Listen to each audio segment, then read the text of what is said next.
For 24 years, Serena Voss built a man's empire with her bare hands, and he rewarded her with divorce papers and a younger woman's name on his lips. She didn't scream, she didn't beg. She picked up the pen, signed her name, and smiled. That smile broke him before he even knew what he'd destroyed. Because what Dante Morelli never knew, what no one knew, was that Serena had a secret worth $3 billion, and she had been waiting her whole life for the moment he finally let her go. If this story moves you, hit like and drop your city in the comments. I want to see how far this story travels. The rain had been falling since noon, the kind of slow, suffocating rain that turned the Connecticut countryside gray and pressed against the windows of the Morelli estate like something trying to get in. It was the kind of evening Serena associated with bad news. She had learned that much in 24 years of marriage to a man like Dante, that weather had moods, and those moods had meaning, and when the sky went the color of old iron and the wind died and everything went very, very still, something in her gut would tighten and tell her to brace. She was in the kitchen when she heard his car in the drive. She wasn't cooking. She had stopped cooking for Dante months ago, somewhere around the time she noticed his dress shirt smelled like someone else's perfume, and he'd stopped asking why the dining room light was still on when he came home late. She was standing at the counter with a cup of coffee gone cold, watching the rain streak down the glass, doing the kind of thinking that doesn't go anywhere but won't stop either. The front door opened. She heard his footsteps in the marble entryway. The solid, deliberate walk of a man who had never in his adult life been unsure of his right to occupy a space. Dante Morelli walked like he owned every room he entered. For most of his life, he did. She didn't go to meet him. He came to her. He appeared in the kitchen doorway still in his coat, droplets of rain on his shoulders, his dark hair slightly damp at the temples. He was 53 years old and still looked like the kind of man other men stepped aside for. Broad through the chest, jaw like something cut from stone, eyes the particular shade of charcoal gray that had made her fall in love with him at 21 and had made her careful around him ever since. He was holding something at his side, a manila envelope. She looked at the envelope. Then she looked at his face. She had learned to read his face the way sailors learned to read the sky. There were tells most people never saw, a certain stillness around his mouth when he was managing something, a flatness behind his eyes when he'd already made a decision and was simply going through the formality of announcing it. She saw both of those things now. "Sit down," he said. "I'm fine standing." His jaw moved. He set the envelope on the counter between them with a sound that seemed too loud for what it was. "I need you to look at that." She didn't touch it. "What is it?" "Serena, tell me what's in the envelope, Dante." A beat of silence. The rain tapped at the window. Somewhere deep in the house, the old grandfather clock ticked. "Divorce papers," he said. She had suspected. She had suspected for 6 months, maybe longer, the way you suspect a storm is coming before the clouds even gather. Something in the pressure of the air, something in the quality of the silence between you. And yet hearing the words was different from suspecting them. There was a physical component to it, a sensation in her sternum, like someone had pressed their thumb there and pushed. She picked up her coffee cup, set it down, picked it up again. "I see," she said. "I want to do this cleanly." His voice was careful, controlled. The voice he used in business meetings when he was about to dismantle something and needed everyone to stay calm while he did it. "You'll be taken care of. The settlement is more than fair. The lawyers have—" "Who is she?" The words came out quieter than she intended, almost gentle. She watched his face do the thing it did, that brief recalibration, like a machine adjusting its load. "That's not—" "Who is she, Dante?" He looked at her for a long moment. In 24 years, she had watched him stare down federal prosecutors, rival syndicate leaders, men who carried guns and used them. She had never once seen him flinch. He didn't flinch now, but something behind his eyes shifted. "Valentina Russo," he said.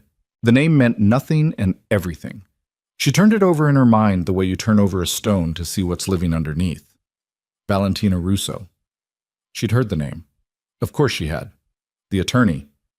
The one who'd come on as a legal advisor 8 months ago, sharp and ambitious and 29 years old, with the kind of focused intelligence that Dante had always found irresistible in people who worked for him.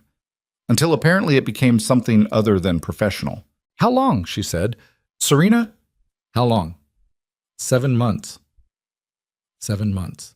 She did the math without meaning to. October. The month he'd told her he needed to travel to New York more frequently for restructuring meetings. The month she'd bought herself new curtains for the study and learned to make her own pasta from scratch because the evenings had gotten very quiet and she'd needed something to do with her hands.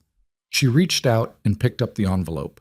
It was heavier than she expected, or maybe it wasn't, and she was just noticing the weight of it in a way she wouldn't have on an ordinary day. She pulled out the document inside. Several pages, dense with legal language, tabs marking where she was expected to sign. She read it. Not quickly, not performatively. She stood at her kitchen counter in the gray evening light, and she read every page, and Dante stood in the doorway and waited, and neither of them spoke. The settlement was, as he'd said, more than fair. The house, this house, the estate in Greenwich she'd spent a decade turning from a cold showpiece into something that felt like a home, was hers. A lump sum payment of $12 million. Alimony for 10 years. It was the kind of settlement that said, I want this to be over cleanly and I want you to have no grounds for a prolonged fight. She set the document on the counter. She picked up the pen from the drawer where they'd always kept it, the one with the slightly bent clip she'd never gotten around to replacing. She signed on every tab. When she was done, she slid the papers back into the envelope and set it in front of him and looked up at his face, and she smiled. It wasn't a performance. It wasn't calculated. She wasn't entirely sure where it came from, but it was real. A slow, quiet, complicated thing that moved across her face like light moving across water, and it stopped Dante Morelli cold in a way that nothing else in that conversation had. "Serena," he said. His voice had changed, something in it uncertain for the first time. "Good night, Dante," she said. She picked up her cold coffee and walked out of the kitchen and up the wide staircase to the bedroom they had shared for 2 decades, and she sat on the edge of the bed in the dark and waited for the sound of him leaving. She heard him stand there for a moment, heard the particular silence of a person who expected something different and didn't know what to do when they didn't get it. Then she heard his footsteps cross the marble entryway. The front door opened and closed. His car started, pulled away. She sat in the dark for a long time. Then she lay back across the bed, still dressed, and stared at the ceiling, and the thing she felt wasn't grief exactly. It was something older and stranger than grief, something that felt almost like the exhale at the end of a very long sentence. She was 45 years old. For 24 of those years, she had organized her entire existence around a man who had just handed her an envelope and told her she was done. And sitting in that dark room, listening to the rain, she was surprised to discover that the thing she felt most clearly was not devastation. It was, God help her, something that felt uncomfortably close to relief. She had met Dante Morelli at a charity auction in the spring of her senior year at Yale. She had not known then exactly what he was. She knew he came from money. Old money, complicated money, the kind of money that had layers she wasn't encouraged to ask about. She knew he had a presence that made rooms rearrange themselves around him. She knew that when he looked at her across a crowded ballroom, really looked, with that total focused attention that he later deployed to equally unnerving effect in negotiations, she felt simultaneously seen and terrified. She had fallen in love with him the way you fall into cold water, fast, complete, and breathless. By the time she understood the full nature of what the Morelli name meant, by the time the picture assembled itself clearly enough to be undeniable, she was 23 and pregnant with their son, Marcus, and she had already made the choice that would define the next 2 decades of her life, which was the choice to stay. She stayed because she loved him. She stayed because she was afraid. She stayed because leaving a man like Dante Morelli was not simply an emotional decision. It was a logistical and sometimes physical risk, and she had learned early that the women who left men like him did not always do so cleanly. And she stayed because she was good at it, at being Dante's wife, at maintaining the architecture of their life, at being the surface beneath which everything else moved. She managed the household. She raised Marcus. She cultivated the public-facing relationships that needed to look legitimate and warm and socially acceptable. She sat at dinners beside politicians and businessmen and smiled and deflected and never said anything that could be used against them. She was, in the language of the world she'd married into, an asset. She had understood this for a long time. She had simply chosen, over and over again, not to think about it too directly. She thought about it now. Marcus called the next morning. He was 22, finishing his last year at Georgetown, and someone, she suspected his father had not told him, which meant he'd found out through the particular information osmosis of the Morelli family, had clearly told him something. Mom. His voice was tight and careful. He got that from Dante. The ability to compress emotion into a small, controlled package. Are you okay? I'm fine, sweetheart. He told you. We had a conversation, yes. A pause. She could hear him working out what to say next. I want to come home. You have 3 weeks of finals. You're not coming home. Mom. Marcus. Her voice was firm, not cold. There was an important difference, and he knew it. I am fine. I'm going to be fine. The last thing I need is for you to derail your semester because of decisions your father made. Do you understand me?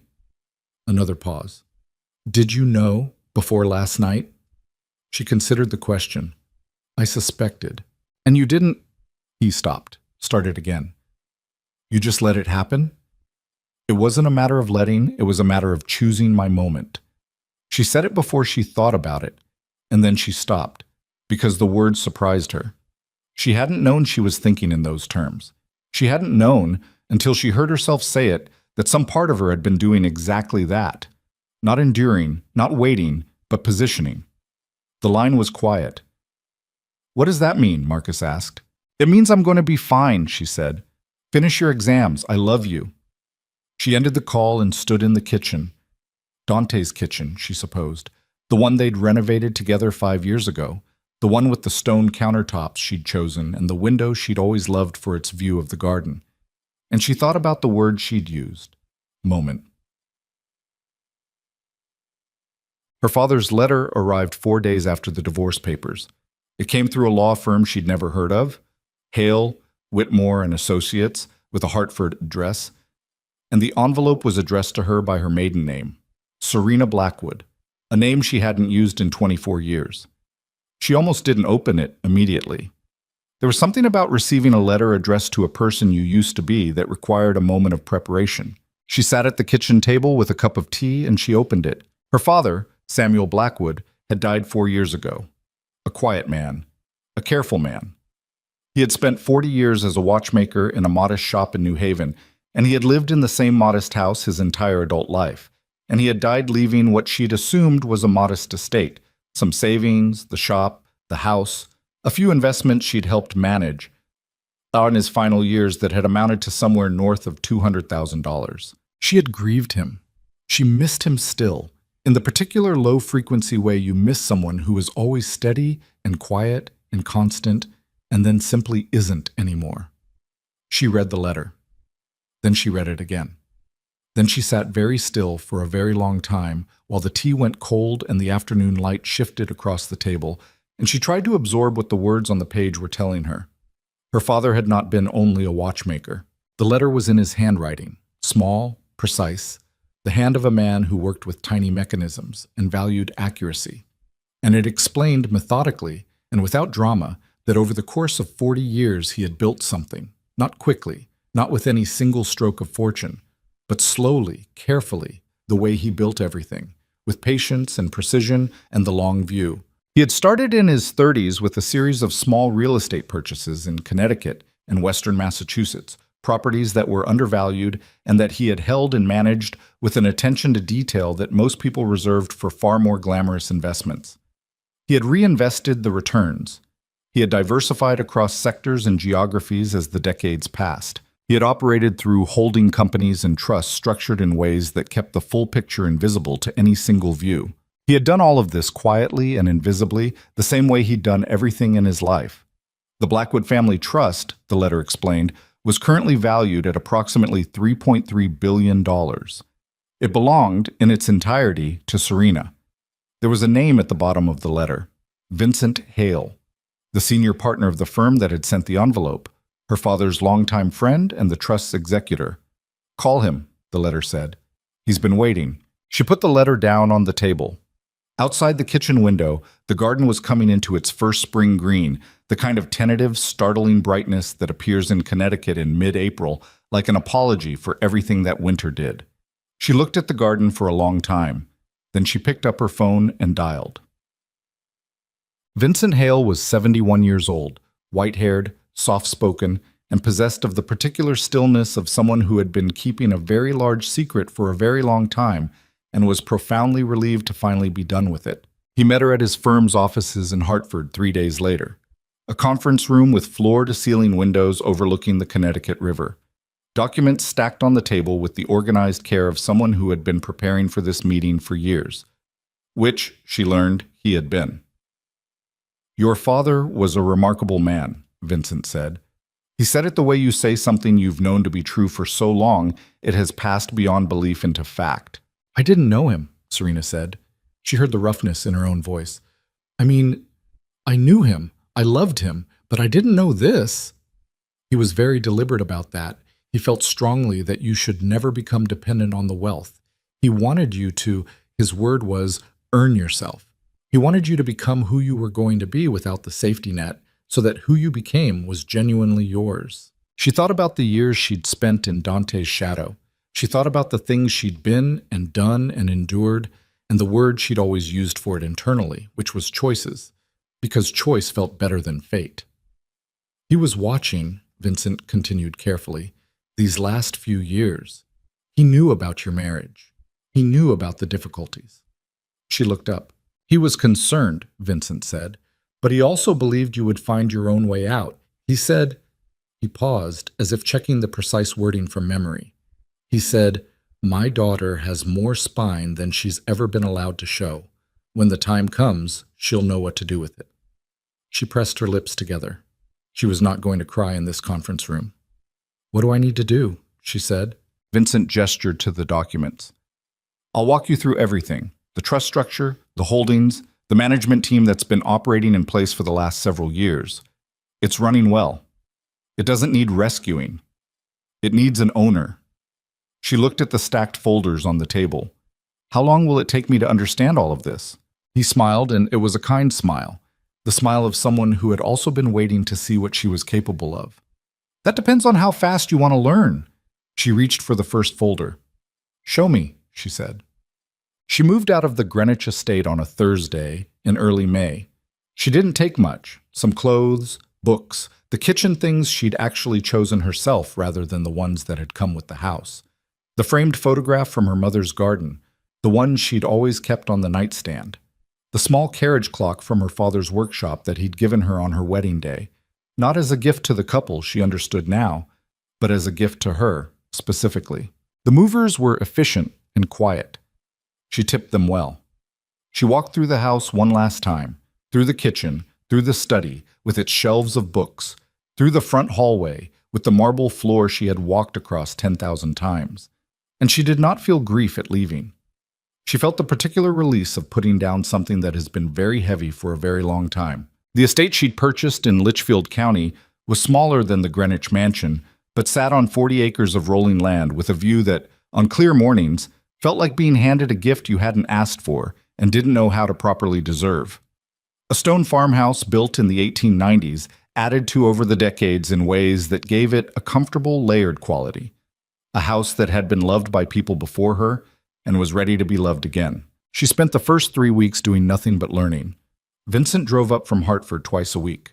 She cleared the big farm table in the kitchen and covered it with documents: investment portfolios, property assessments, trust instruments, corporate structures. And she worked through them the way her father had apparently worked through everything, methodically, patiently, asking questions until she understood, and then asking more questions about what she'd learned. She was good at it. That surprised her, and then didn't. She had been managing the operational complexity of a crime syndicate's legitimate front businesses for 2 decades.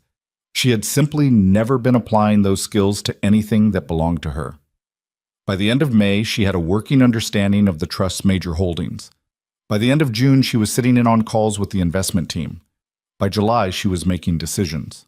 It was, she thought more than once, the most interesting she'd been in years. The Blackwood Foundation was her father's second secret.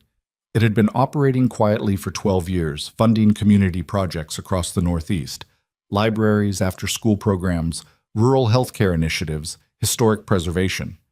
Vincent explained that Samuel had set it up as a separate entity from the trust, run by a small dedicated staff with an annual giving budget of roughly $40 million.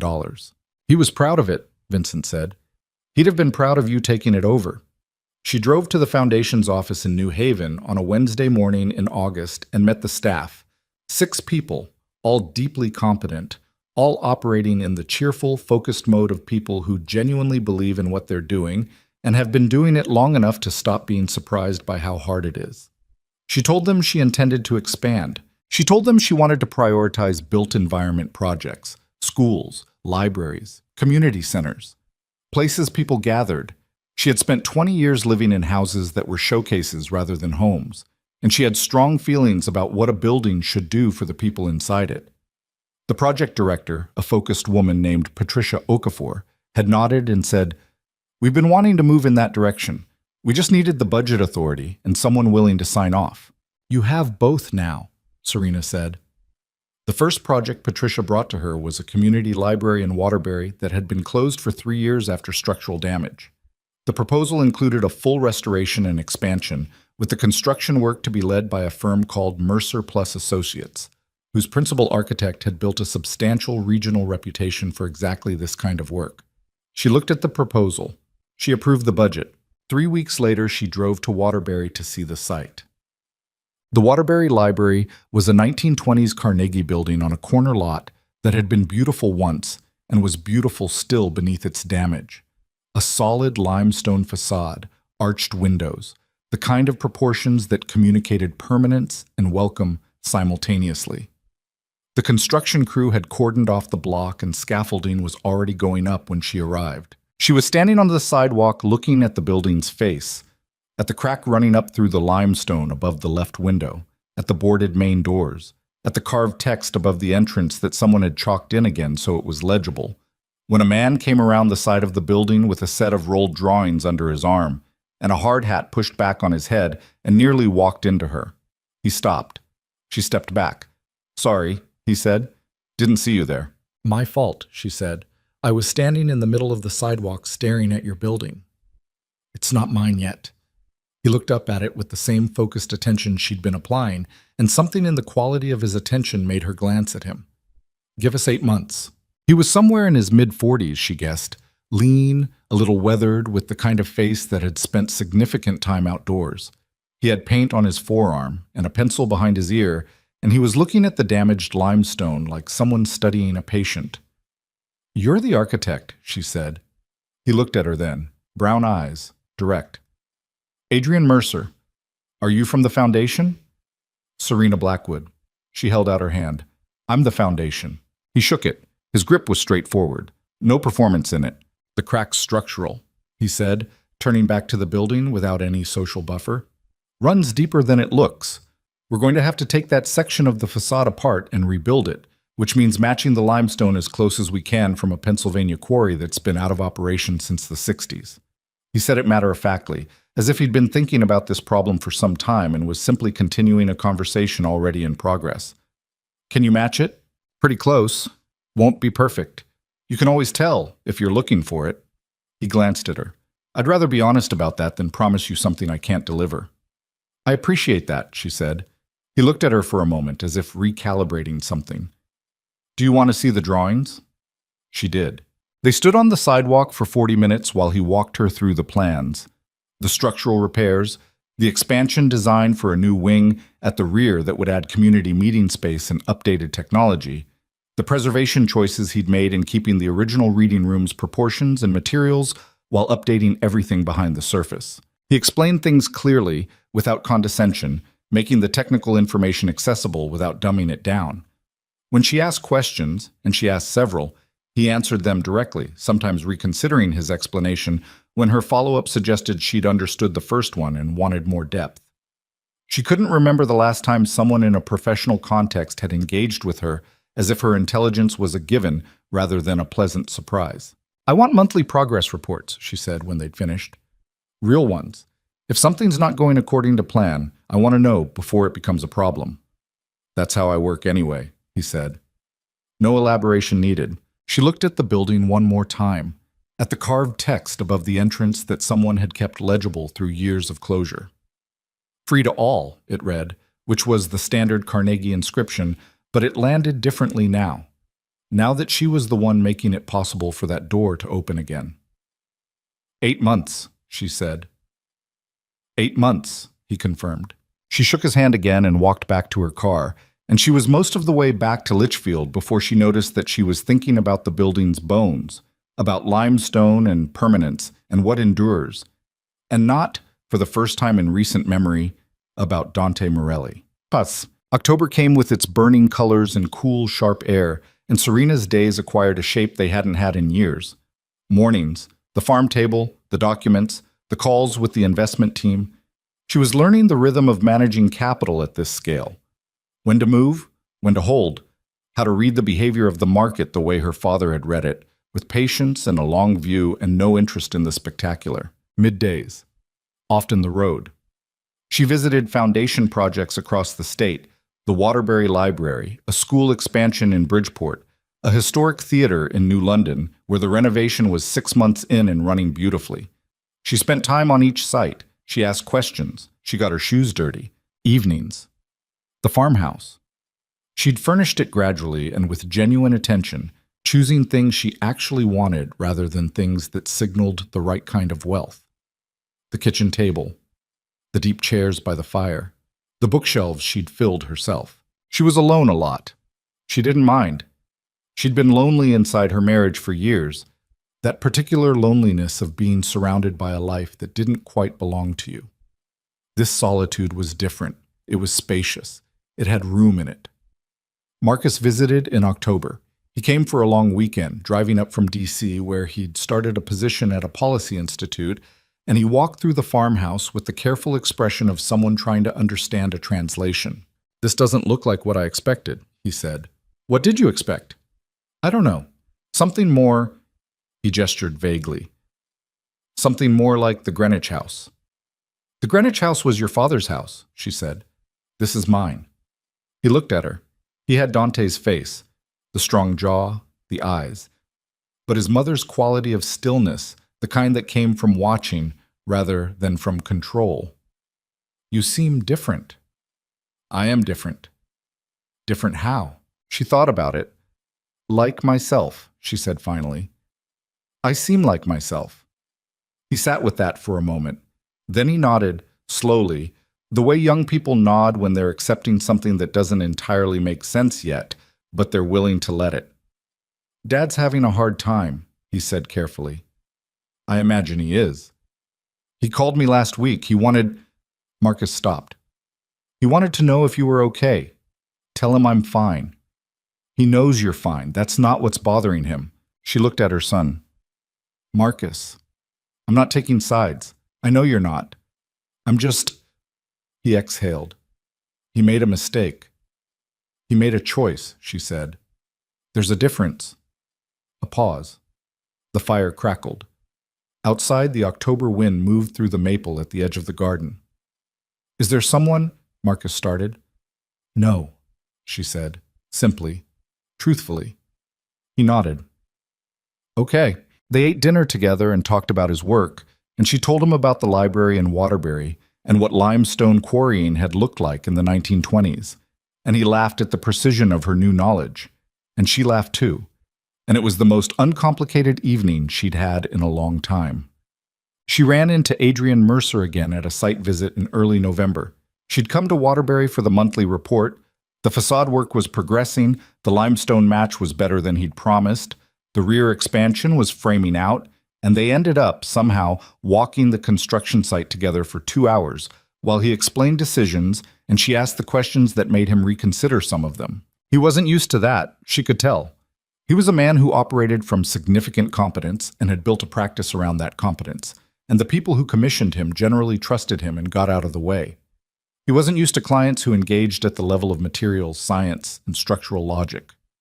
He adapted to it without defensiveness, which she noticed. "Why historic preservation?" she asked at one point. They were standing in what had been the main reading room.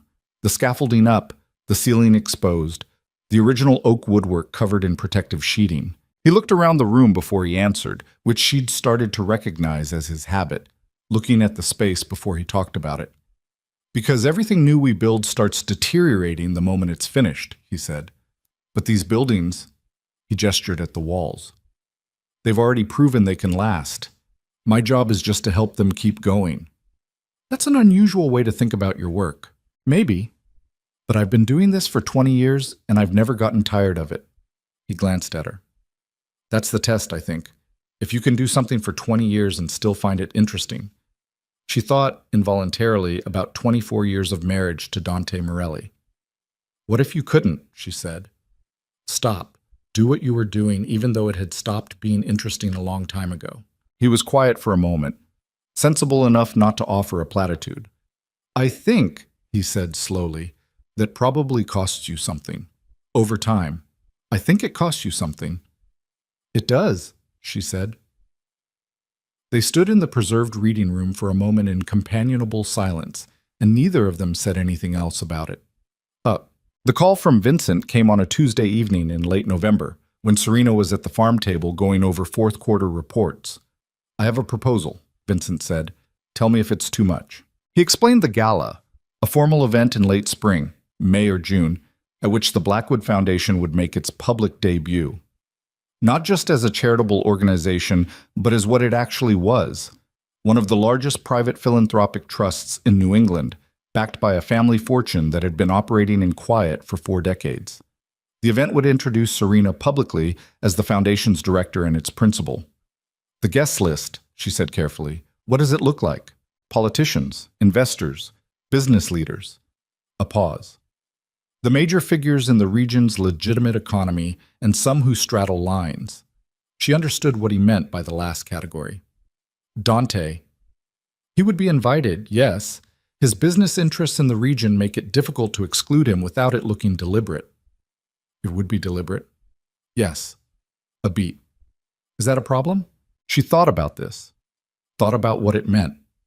Thought about walking into a room as herself, not as Dante Morelli's wife, not as a peripheral figure in someone else's story, but as Serena Blackwood, as the woman her father had apparently seen all along.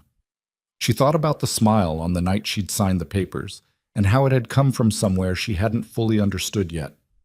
No, she said, it's not a problem. Good, Vincent said. I'll begin the planning. She hung up and sat at the farm table in the evening quiet. The financial documents spread around her, the fire going in the hearth. In another house, 30 miles south, she knew Dante Morelli was living his new life. The younger woman, the clean break, the conviction that he'd made the right choice. She found she didn't feel anything in particular about that. What she felt, sitting in her own house, on her own land, with her father's trust in her hands and a gala in the spring and 800 things to learn. What she felt was something she hadn't had in such a long time that she almost didn't recognize it. She felt like she was at the beginning of something, and she was not afraid. She didn't see Dante again until March. She'd known it was likely. Their son was the connection between them, and Marcus, to his credit, kept his relationships with his parents rigorously separate. But in March, Marcus had a work event in Hartford, a policy panel, and both his parents had promised to attend, and apparently neither had warned the other. She saw him from across the room before he saw her. He was with the woman. Valentina Russo, dark-haired, striking, composed in the way of people who are accustomed to professional environments that require composure. She had her hand on Dante's arm and was talking to someone beside them, and Dante was scanning the room with the instinctive territorial attention of someone who is always calculating who is in a space and what they want. His gaze found her. Something moved across his face that she couldn't quite name. She was too far away to read it with precision, and she didn't particularly want to get closer. She turned back to the conversation she'd been in. An hour later, working through the crowd toward Marcus's table, Dante appeared beside her. Serena. She stopped, looked at him. He was close, closer than she'd expected, as if he'd been moving toward her with purpose and had slightly miscalculated the distance. Dante. The pause between them was the kind that had mass. She could feel people in the immediate vicinity noticing them without looking directly. You look, he started, stopped. For a man who was almost never at a loss for words, it was striking. Fine, she offered. Yes, he said. Yes, you look. He stopped again. Something was happening in his face she didn't entirely want to see, because seeing it meant she'd have to feel something about it. I wanted to say, I've been… Dante. Her voice was not unkind. That surprised her. She'd expected to feel something angrier, here, up close, after everything. But what she felt was simply tired. The kind of tired that comes after you finally set down something heavy. I don't need this. I know. I don't need an explanation. I don't need an apology. I don't need anything from you. He absorbed this. I know, he said again, and then quietly. You're different. She looked at him. Yes, she said. I am. She moved past him and found Marcus at his table and spent the rest of the evening there, and she did not look back at Dante Morelli even once. On the drive home, crossing the dark Connecticut countryside with the late winter fields running away on either side of the road, she thought about what was coming. The gala in the spring. The room full of people who knew Dante's name and didn't yet know hers. The moment when that changed. She hadn't told Marcus. She hadn't told anyone except Vincent and the foundation staff. Dante had no idea what she was managing, what her father had built, what was sitting in her name and growing every quarter. The element of surprise had always been underrated as a strategic resource. She drove home through the cold March night, and the farmhouse lights were on the way she'd left them, warm in the dark at the end of the gravel drive, and she pulled in and turned off the engine and sat for a moment in the quiet. 8 weeks until the gala. 8 weeks until everything changed. She got out of the car, went inside. Somewhere in the house, her phone buzzed once. A message from Adrian, a photo of the reading room at the Waterbury Library, the protective sheeting off the woodwork now, the original oak gleaming in the construction lights, more beautiful than either of them had quite anticipated. She looked at the photo for a long moment. Then she went to the farm table, opened her laptop, and got back to work. The Waterbury Library opened on the first Saturday of April. It wasn't a grand opening. Serena had specifically asked Patricia to keep it simple. No ribbon cutting, no speeches, no press beyond the local paper. Just the doors open and the lights on and the community invited to come back to a building that had been waiting for them. She arrived early, before the public, and stood in the main reading room while the staff arranged chairs and stacked new books on the restored shelves. The room smelled of fresh paint and old wood and something she couldn't name. Possibility, maybe, or the absence of absence. The oak woodwork gleamed the way it had in Adrian's photograph, warm and solid and permanent-looking in the April morning light coming through the cleaned, arched windows. Adrian was already there. He was standing near the rear wall with a coffee in his hand, looking up at the restored ceiling medallion with the focused quiet of a man conducting a private inventory. She crossed the room and stood beside him. "How does it feel?" she asked. He considered the question seriously, the way she'd learned he considered most things. "Like it should," he said, like the building got its dignity back. She looked up at the ceiling. The plasterwork was original where it had survived and nearly indistinguishable from original where it hadn't, and she knew from the monthly reports how many hours Adrian's team had spent achieving that near indistinguishability. "Your match on the limestone is better than you promised," she said. "I got lucky with the quarry supplier." A pause. "And we worked very hard." She smiled at the ceiling. "That's usually how luck works." She felt him glance at her sideways. Neither of them said anything for a moment. The staff moved around them, chairs scraping softly on the refinished floor. "The Bridgeport School project," he said eventually. "Patricia mentioned you're considering expanding the construction scope. The community center component, it's a larger footprint than the original proposal. I looked at the site plan." Another pause. "It's a more complicated foundation situation than the preliminary assessment suggests. The soil conditions. I know. I had an independent assessment done last week." He looked at her directly now. "You did?" "The report's at my office. If you want to come by." She said it neutrally. A professional offer, completely straightforward. "When?" he said. Also neutral. Also completely straightforward. "Thursday morning works." "Thursday morning," he said. "All right." The doors opened at 10. By 11, the reading room was full. She stood near the back and watched people come in. Older residents who remembered the library from before, families with children who'd never been inside it, Teenagers who wandered in with the studied indifference of people who don't want to be caught being interested in something.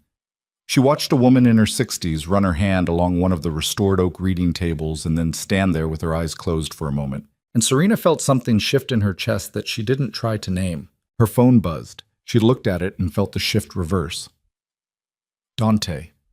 She stared at his name on the screen for 1 second, 2. Around her, the library hummed with people. She stepped into the corridor and answered. "What do you need, Dante?" "Marcus told me about the library." His voice was level, careful. "The opening today." "Did he?" "He said you funded the whole restoration." A beat. She knew what was underneath the statement. She'd known Dante Morelli for 25 years, and she knew the precise texture of his surprise, the way he went very still and very controlled when something had recalibrated his picture of a situation. "Yes," she said, "that's a significant—" He stopped, started again. "Where is that coming from, Serena? The money?" She looked out the corridor window at the street. A couple was walking by with a stroller, moving slowly in the April warmth. "That's not something I'm going to discuss with you," she said.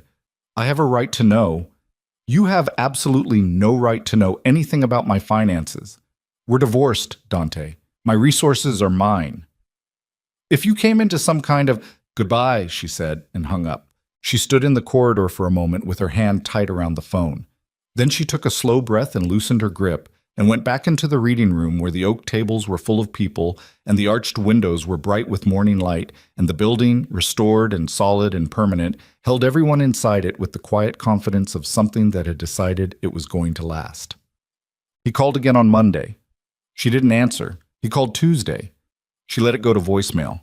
The message was 3 minutes long. She listened to 40 seconds of it, enough to understand the general shape, concern about unspecified financial activity, a reference to their son, an attempt at the measured, reasonable tone that had always been one of Dante's most effective tools, and then she deleted it. On Wednesday evening, she was at the farm table when her cell rang with a number she didn't recognize. She answered it. "Mrs. Morelli." A man's voice, smooth, professional. "My name is Russell Crane. I'm reaching out on behalf of your husband." "Former husband," she said. A pause. "Of course, my apologies. I'm reaching out on Mr. Morelli's behalf regarding some business matters that may involve your family's financial interests. He's concerned about certain investment activity that—" "Who are you?" she said. "I'm a financial consultant working with Mr. Morelli's. What is your license number?" Silence. "Your professional license number," she said. "If you're a licensed financial consultant operating in Connecticut, you have one. Give it to me." The call ended. She set the phone on the table and looked at it for a moment. Then she called Vincent. Vincent's office the next morning. Hartford. The conference room with the river view. She told him about the calls, about Dante's questions, about the unlicensed consultant. Vincent listened with the careful attention of someone who has been managing sensitive information for a long time and has developed a fine-tuned sense for when sensitivity becomes risk. "He's looking," Vincent said. "Obviously. The trust is structured to be opaque, but if he starts asking the right questions to the right people—" He pressed his lips together. "Your father was very careful. I was very careful. But $3.3 billion doesn't exist in a vacuum. There are people who know pieces of it." "He'll find out at the gala," she said. "Yes." Vincent looked at her steadily. "The question is whether he finds out before that, and whether that changes anything." She looked at the river through the window. It was running high with spring snowmelt, brown and fast, and she watched it for a moment. "What changes if he finds out early?" she said. "He has time to prepare, to think, to position himself." Vincent paused. "To try to make it about something other than what it is." "And what is it?" Vincent held her gaze. It's the moment his former wife stops being someone he dismissed and becomes someone he has to reckon with. If he knows it's coming, he can manage his response. He can manage how other people see his response. Another pause. The gala takes that option away from him. He's in a room full of people. His reaction is visible. He can't manage it in advance because he doesn't know it's coming. She thought about this. 6 weeks, she said. 6 weeks. Can we keep the trust structure opaque for 6 more weeks? Vincent considered. Probably. He's asking the wrong question so far. If he gets smarter about it, he stopped. We should be careful, Serena. The people he'll eventually ask, some of them have reasons to tell him things. She understood what he meant. The world Dante operated in was not a world where information stayed tidy. It had its own intelligence networks, its own lines of inquiry. Men like Dante Morelli had learned to find things out. Then we move faster, she said. The gala is already... Not the gala, the preparation before it.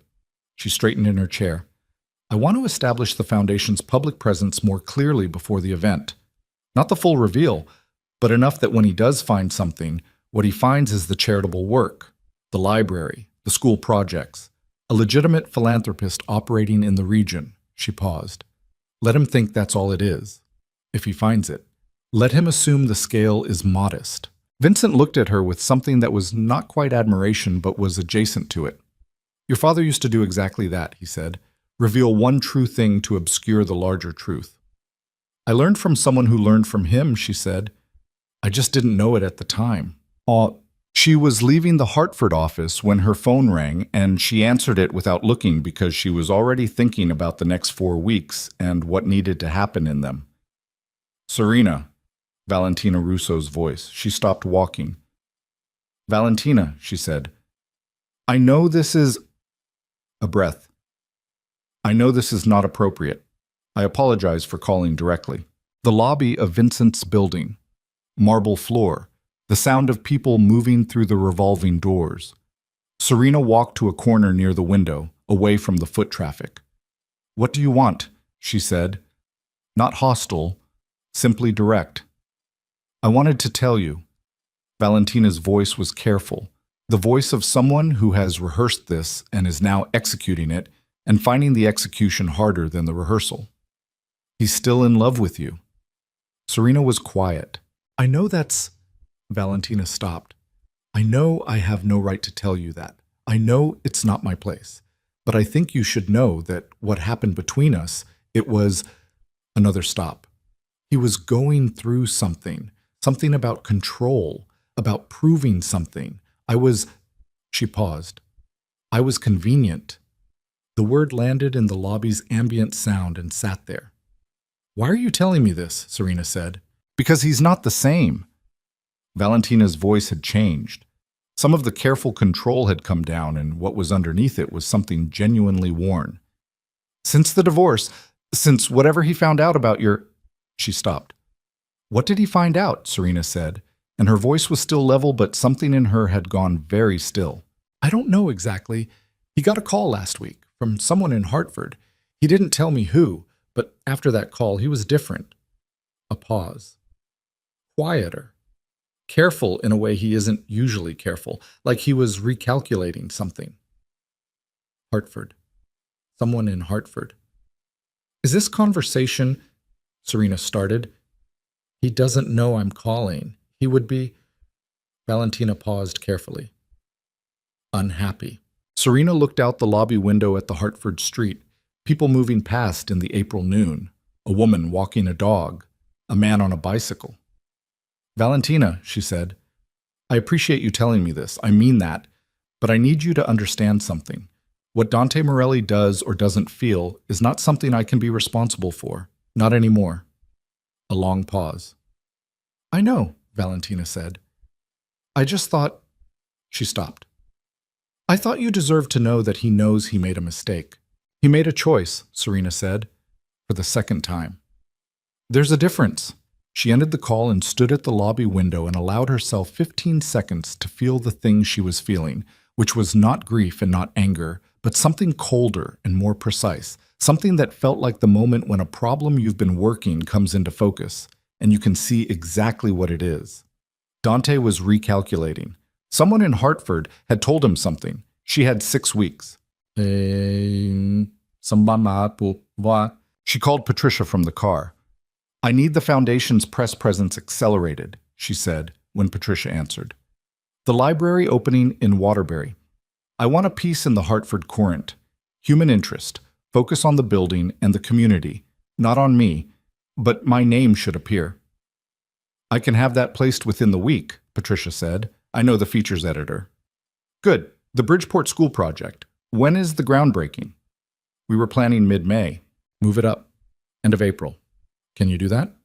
A pause. It'll be tight. Make it work. And the New London Theatre.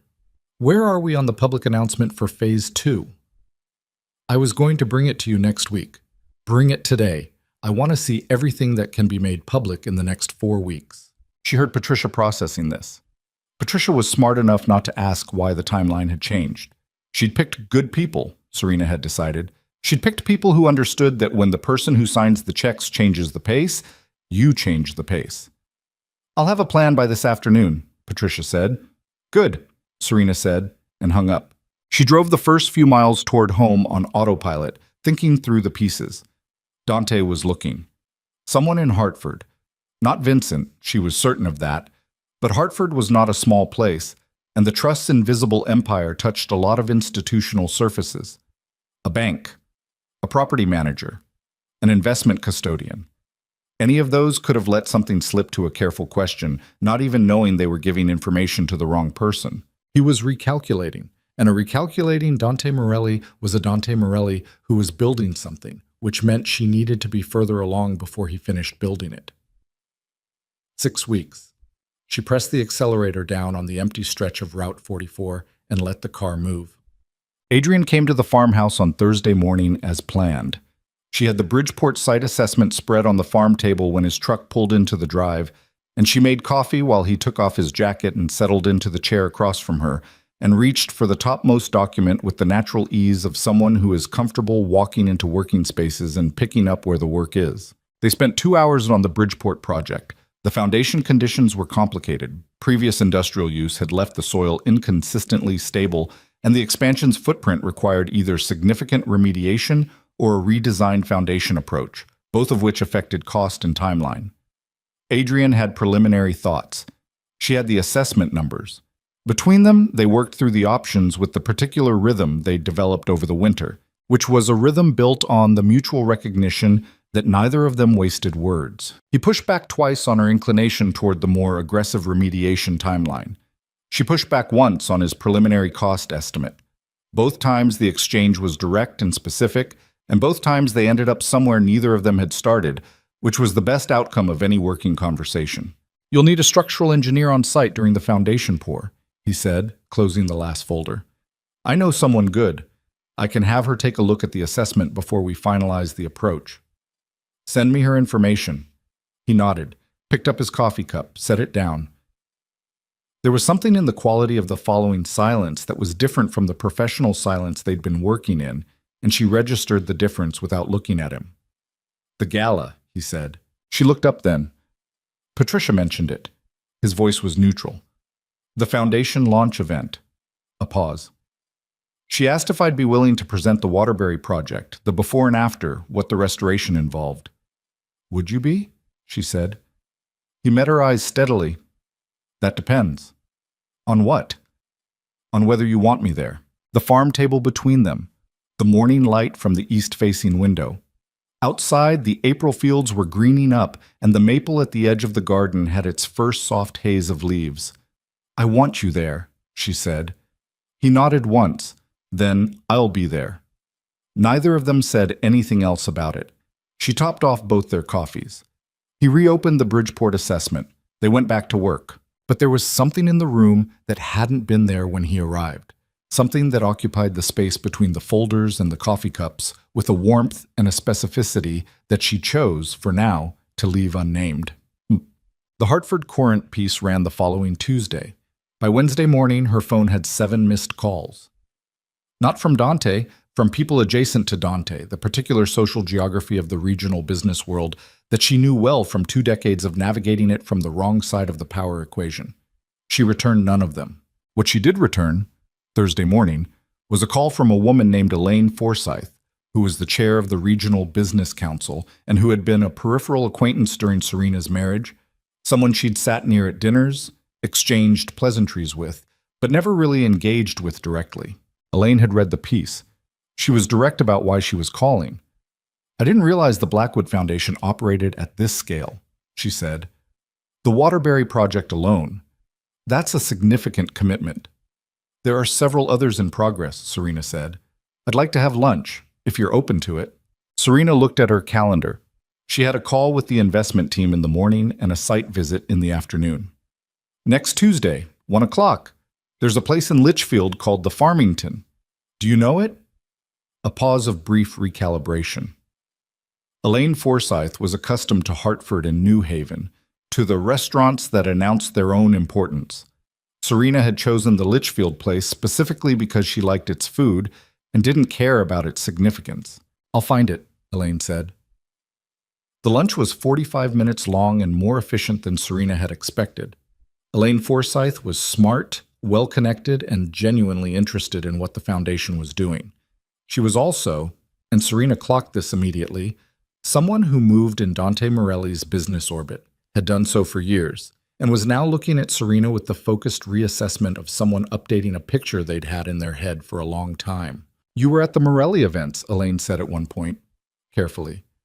I was, Serena said. I never thought... She stopped, started differently.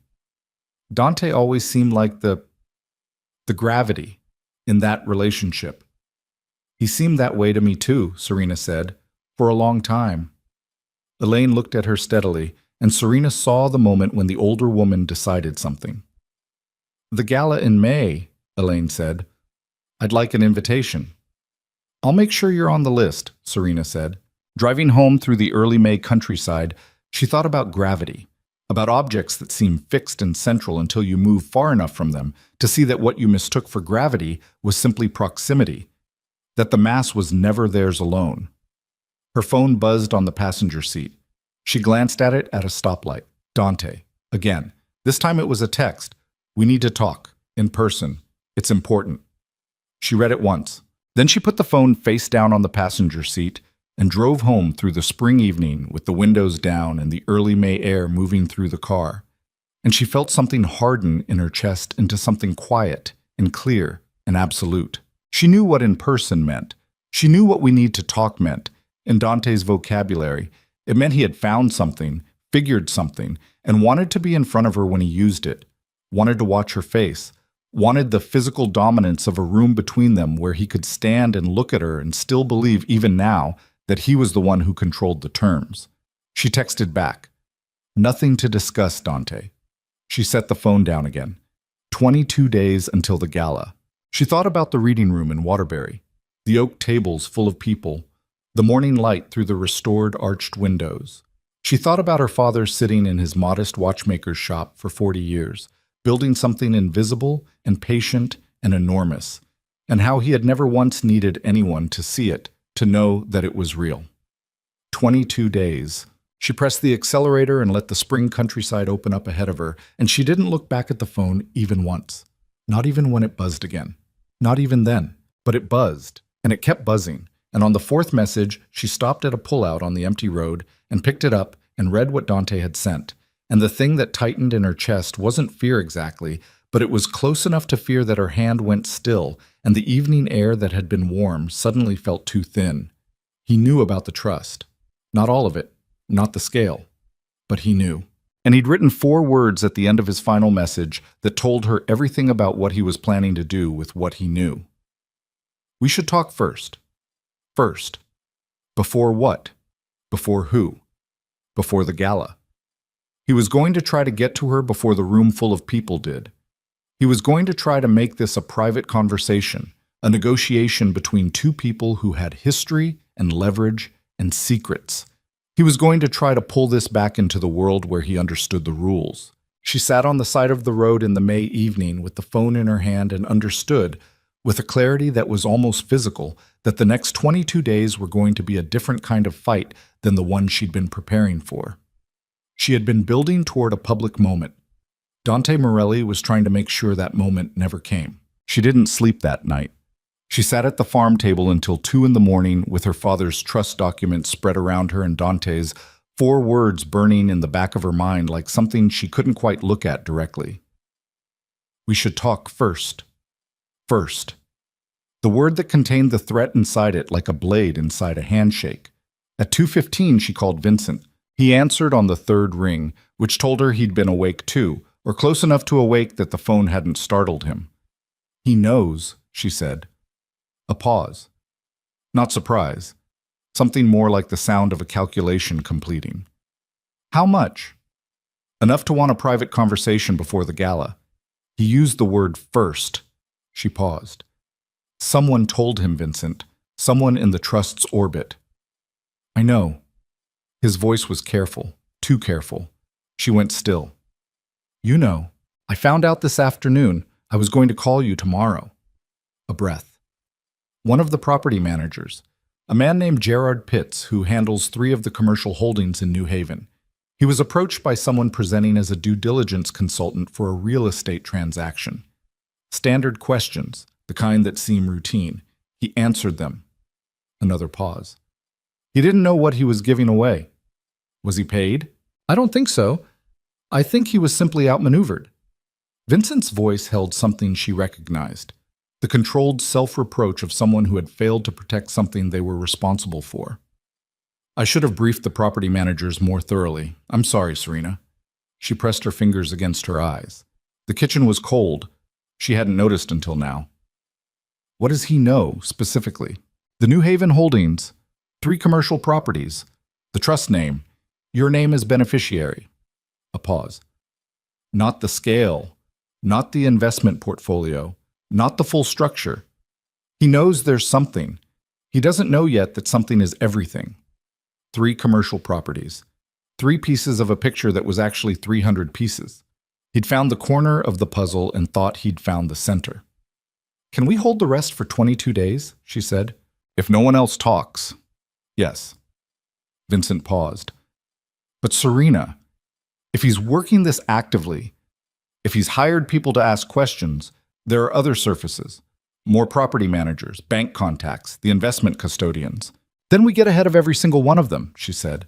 "Tomorrow morning, you call everyone who touches the trust, every person who knows any piece of it, and you tell them that effective immediately, any inquiry about Blackwood Holdings from any outside party is to be referred directly to you and no information is to be shared. Any inquiry, no exceptions. It'll raise questions internally. Let it raise questions. I'd rather have internal questions than have Dante Morelli walk into that gala knowing what he's walking into." She paused. "Can you do it by noon tomorrow?" "Yes." "Do it." She hung up and sat in the cold kitchen and made herself breathe slowly and think about what she actually controlled. She controlled the timeline. Barely, but she did. 22 days. She controlled the trust's public face, the foundation, the projects, the modest philanthropist's story that was the only story available to anyone who looked from the outside. She controlled the gala's structure, the guest list, the moment of revelation.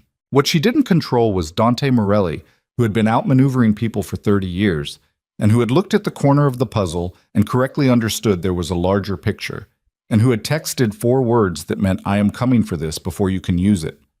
She reached for her phone and did something she hadn't done in months. She texted him back. "Fine. Tomorrow. Noon. My choice of location." His response came in 40 seconds. "Tell me where." She chose the coffee shop on the main street in Litchfield because it was public and unremarkable, and because she had been sitting in it 2 or 3 times a week for months, and the staff knew her, and it was, in every possible sense, her territory and not his. She was there at 11:45. She ordered tea. She sat at the table in the back corner with her hands wrapped around the cup, and she made herself sit with a stillness she didn't entirely feel. He arrived at 12:03. She watched him come through the door. The coat, the deliberate walk, the way his eyes moved across the room, and found her immediately with the instinctive tactical awareness of someone who had spent decades making sure he always knew where everyone was. He looked, she thought, like a man who had not been sleeping well. There were shadows under his eyes she didn't remember, and something in the set of his jaw that was effort rather than ease. He sat down across from her without taking off his coat. "Thank you for coming," he said. "Don't," she said. He stopped, looked at her. "Don't start with courtesy," she said. "We're past that. Say what you came to say." A muscle moved in his jaw. He put his hands flat on the table. A gesture she recognized, one he used when he was managing himself. "The Blackwood Trust," he said. "What about it?" "You're the sole beneficiary." "Yes." "The New Haven commercial properties are mine." She held his gaze. "All of it is mine, Dante. My father built it, and he left it to me. That's the complete story. Is there a question in there somewhere?" He looked at her for a long moment. She watched him calculating. Could see it, almost, the way you can see weather moving. "How large?" he said. "That's not something I'm going to tell you. Serena, you don't have a right to that information. You signed the same papers I did. We're divorced. My estate is my own. If your father built something significant while we were married..." "Stop." Her voice came out sharper than she intended. Around them, the coffee shop moved. A woman at the next table typing on a laptop, a couple near the window, the soft noise of the espresso machine behind the counter. She made herself lower her voice. "Don't try to argue community property on an estate that was held in trust and never disclosed during the marriage. You won't win that argument, and you know it." His hands were still flat on the table. She could see the tension in them, the effort of not moving, not reacting. "I'm not trying to take anything from you," he said. "Then what are you trying to do?" He looked at her, and something shifted in his face, something she hadn't seen from him in... she couldn't count how long, something that looked almost like need. "I'm trying to understand what I missed." The coffee shop noise moved around them. "Everything," she said, quietly. "You missed everything." He absorbed this. She watched him absorb it. Watched the controlled man receive something uncontrolled and not quite know what to do with it. "The gala," he said, "in May." "Yes?" "What is it exactly?" "A public introduction of the Blackwood Foundation." She looked at him steadily. "And of me. And I'm on the guest list. You're in the region's business community. Excluding you would be conspicuous." A pause. "Serena." His voice had changed again. The business tone was gone. What was under it was rawer and less managed, and she had to work not to respond to it because she had spent 24 years responding to that quality in his voice, and it lived in her nervous system still. "I want to come. Not as a business contact. I want..." He stopped. "Dante." She set down her cup. "Stop. I made a mistake." "You made a choice." "A mistake," he repeated. "I know the difference, and it was a mistake. Valentina was..." He looked at his hands. "I was trying to prove something. I don't even know what. That I was still..." He stopped again. "That you were still powerful," she said. "That you could still choose, that you hadn't lost anything you wanted to keep." He was quiet. "And then you handed me the papers," she said, "and I signed them, and I smiled, and you couldn't stop thinking about it because it wasn't the reaction of someone who had lost something. It was the reaction of someone who had been waiting for a door to open." She paused. "That's what's been keeping you up, isn't it?" He didn't deny it. "Go to the gala," she said. "Come as a business contact. Behave like a civilized person. That's all I'm asking." She picked up her cup. "And stop having people ask questions about my father's estate. That road doesn't go anywhere useful for you." He looked at her for a long moment. "Is there..." He stopped, started differently. "Is there someone else?" She thought about the farmhouse, the farm table. A man who looked at buildings the way a doctor looks at patients, with attention and without judgment. A man who answered questions directly and pushed back when she was wrong and didn't need to perform anything for her because he wasn't performing anything for anyone. "That's not your business," she said, which was its own kind of answer, and they both knew it. He nodded slowly. He stood up and buttoned his coat and stood there for a moment looking at her with that expression she couldn't quite name, the one that had started the night she signed the papers and smiled, the one that looked like a man discovering he'd misread every important thing about a situation he thought he'd controlled completely. "I'll be there," he said. "The gala." "I know," she said. He left. She watched him go through the coffee shop door and out into the Litchfield street, and she sat with her hands around her cup until his car was gone, and then she took the first full breath she'd taken since he walked in. 14 days. She was going to be fine. Oh, she was not fine 8 days later. She was in Patricia's New Haven office at 9 in the morning, reviewing the gala program when Patricia's assistant knocked and came in with a look on her face that Serena had learned to read in the way you learn to read weather. Something had happened. The assistant didn't want to be the one saying it, but she was going to have to. "There's someone here," the assistant said. "A man. He says he's from the Register. The New Haven Register, the regional paper." "What does he want?" "He says he wants a comment about the Blackwood Trust." Serena looked at Patricia. Patricia's face had gone very still. "About what aspect of the trust?" Serena said. "He has—" The assistant swallowed. "He says he has documents. He says there's a story running Thursday." Thursday. 6 days before the gala. She stood up. "Bring him in." He was young, late 20s, with the slightly underfed intensity of a reporter who genuinely believed in what he was doing and had convinced himself the belief justified whatever he'd done to get here. He had a laptop bag over one shoulder, and he came in with the focused energy of someone who knows they're holding something and is working out exactly how hard to push. "Ms. Blackwood," he extended his hand. "Tom Reiser. I cover business and finance." She shook it. "Sit down." He sat. She sat. Patricia stood near the window. The assistant closed the door. "What do you have?" Serena said. He opened his laptop, turned it to face her. She looked at the screen. It was a document she recognized. Not a copy.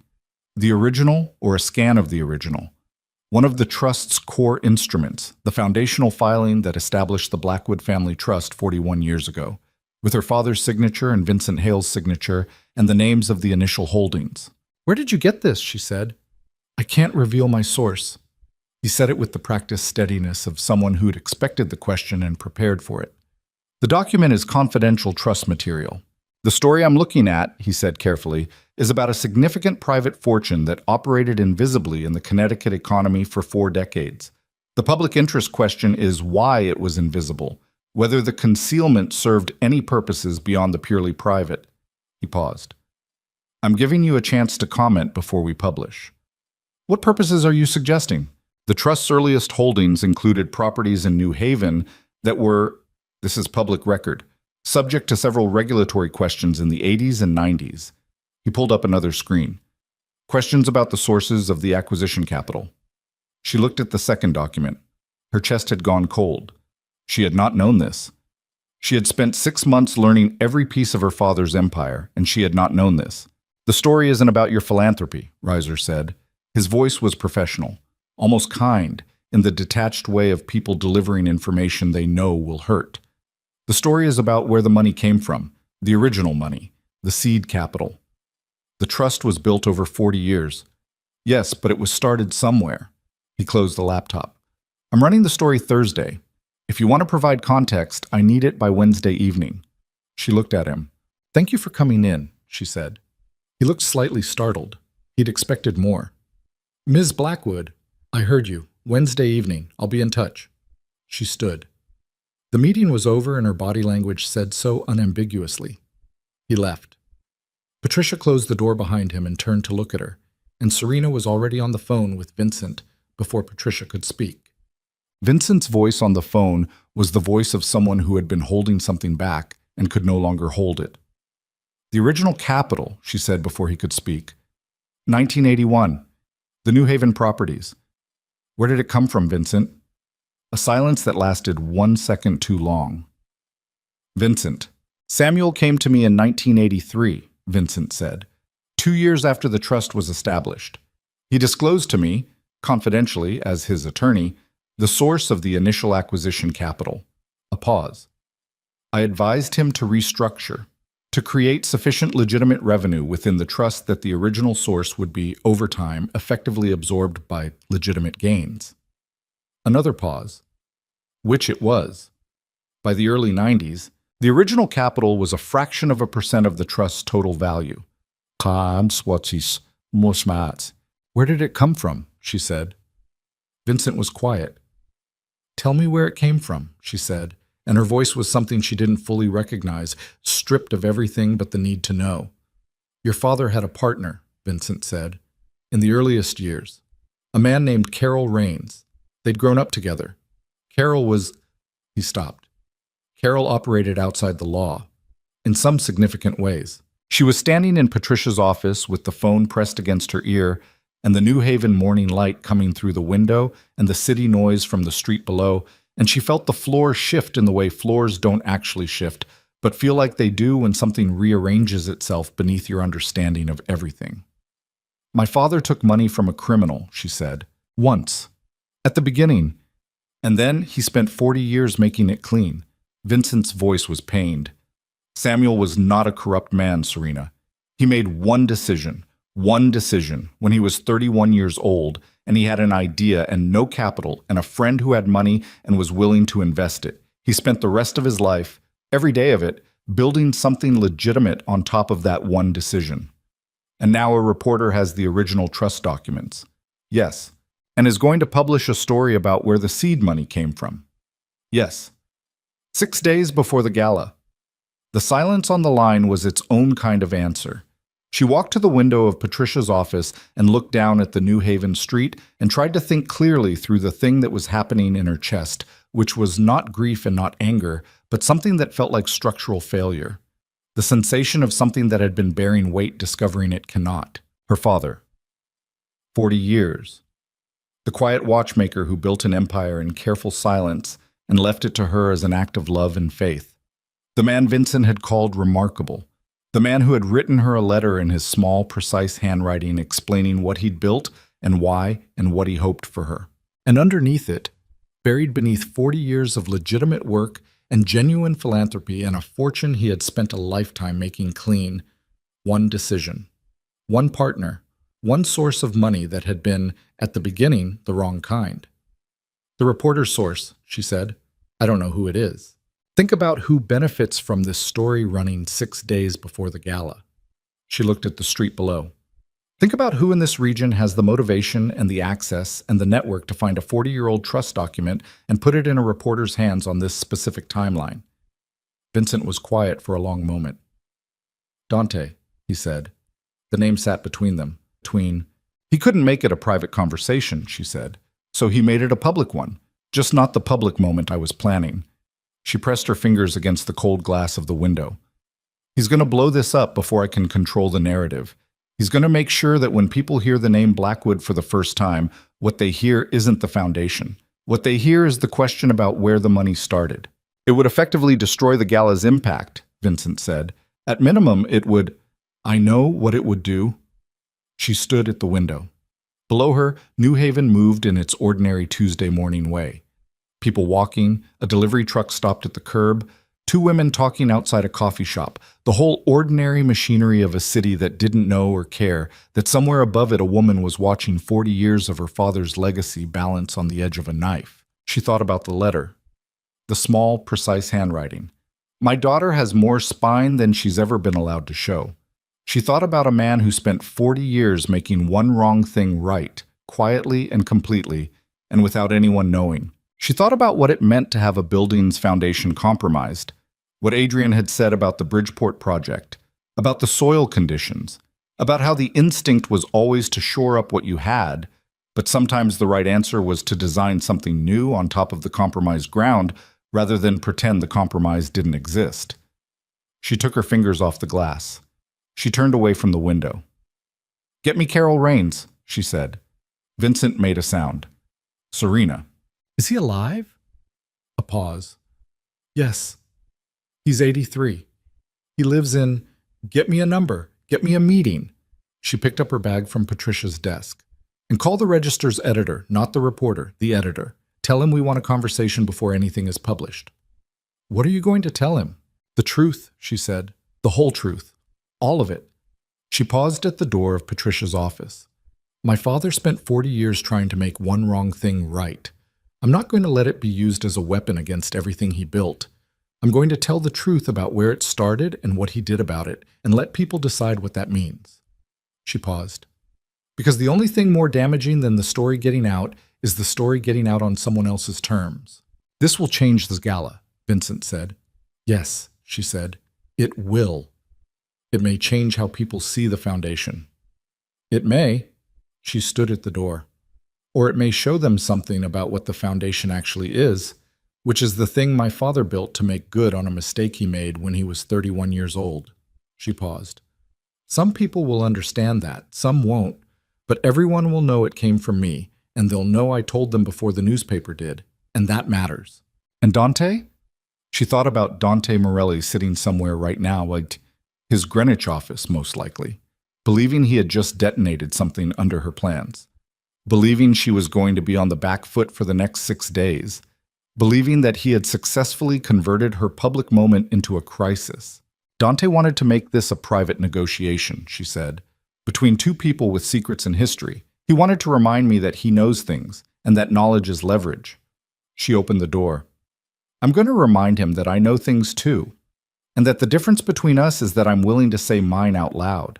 She walked out of Patricia's office and down the hall and out into the New Haven morning, and the sun was bright and sharp in the way of early May, and she stood on the sidewalk for a moment with the city moving around her, and the weight of what she was about to do settled fully and deliberately onto her shoulders. She was going to walk into the Register's editor's office, and she was going to tell him her father's whole story, the wrong beginning and the 40 years of making it right, and the foundation and the holdings and the number that would make people stop and stare.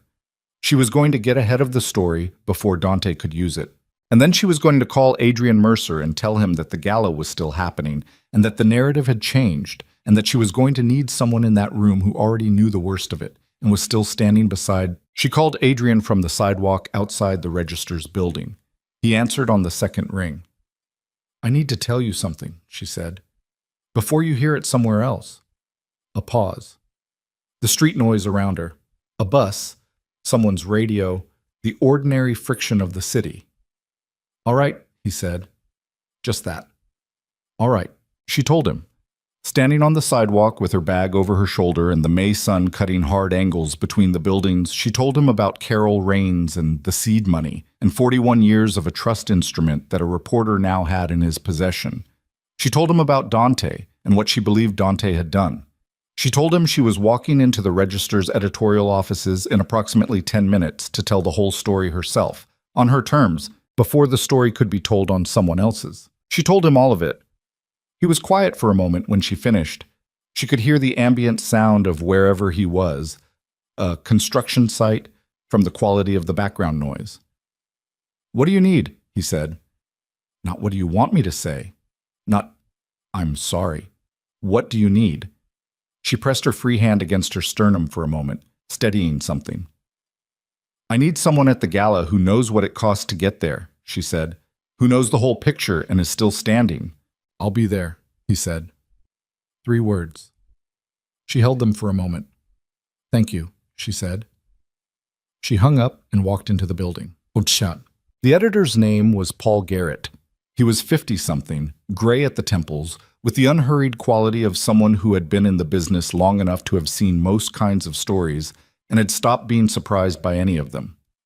He listened to her for 40 minutes without interrupting, which was the most professional courtesy she had experienced in recent memory. She told him everything. She started with her father, the watchmaker, the shop in New Haven, the man she'd grown up with. She told him about Carol Raines and what her father had told Vincent in 1983, and what Vincent had advised and what the trust had become over the next 4 decades. She brought numbers. She was specific. She did not minimize the wrong thing or dress it up as something smaller than it was. He made one decision he knew was wrong, she said. He was 31 years old, and he took money from someone whose money wasn't clean. And then he spent the rest of his life making it clean. The foundation alone has disbursed $400 million to communities across the Northeast. The buildings it's funded, the libraries, the schools, the community centers, they exist. She paused. I'm not asking you to not publish. I'm asking you to publish the whole story. Garrett looked at her steadily. Including the original source. Including the original source. And you're willing to be named as the person who told us this. That's why I'm here. He studied her for a moment. She held his gaze without effort. She had nothing left to protect, and that, she was discovering, was a remarkably clarifying condition. The document your reporter has, she said. I'd like to know how it came to him. Garrett was quiet for a moment. I can't. I'm not asking for your source. I'm asking whether your reporter was approached, or whether he found it independently. She paused. Because there's a story underneath the story, Mr. Garrett, And that story is about someone in this region who has very specific reasons for wanting this published this week, and not next week. He looked at her. She saw the moment when something moved behind his eyes. A recalibration, the internal adjustment of a man who has just realized the shape of the story he has is not the shape of the actual story. He was approached, Garrett said, carefully. By? A pause. I can tell you it wasn't a primary source. It was someone who obtained the document through other means and brought it to your reporter. He didn't confirm it. He didn't deny it. She gathered her things. I'll have a written statement to you by 4 o'clock. Full disclosure, my signature. The complete timeline of the trust and the foundation. She stood. When are you running it? Sunday, Garrett said. We'll hold it until Sunday. Sunday was after the gala. She held the small victory of that without showing it. Thank you, she said. He stood. Ms. Blackwood. For what it's worth, he paused, searching for the frame. Your father sounds like someone who was trying to do right by a wrong start. That's a human story. We'll try to tell it that way. I'm not asking for kindness, she said. I'm asking for accuracy. She walked out.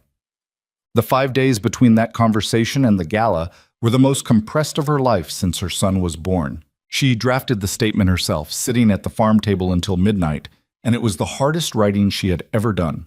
Not because she didn't know what to say, but because saying it clearly required her to look at every piece of it without flinching, to hold her father's choice and his 40 years of reckoning simultaneously, without letting love collapse into excuse or honesty collapse into cruelty. She sent it to Vincent at 12:30. He called her at 7 the next morning. It's good, he said. His voice was rough. He'd be proud of you. She didn't answer for a moment. Is Carol Rains available? He's agreed to speak with you. Friday morning, if that works. Friday works. She called Marcus that night. She told him everything, the same way she'd told Adrian, completely and without editorializing. He was quiet for a long time. You're going public with this before the gala, he said. The story runs Sunday. The gala is Saturday. Yes. Mom. His voice had the particular tightness of someone trying to be adult about something that is making them feel very young. What if it damages the foundation?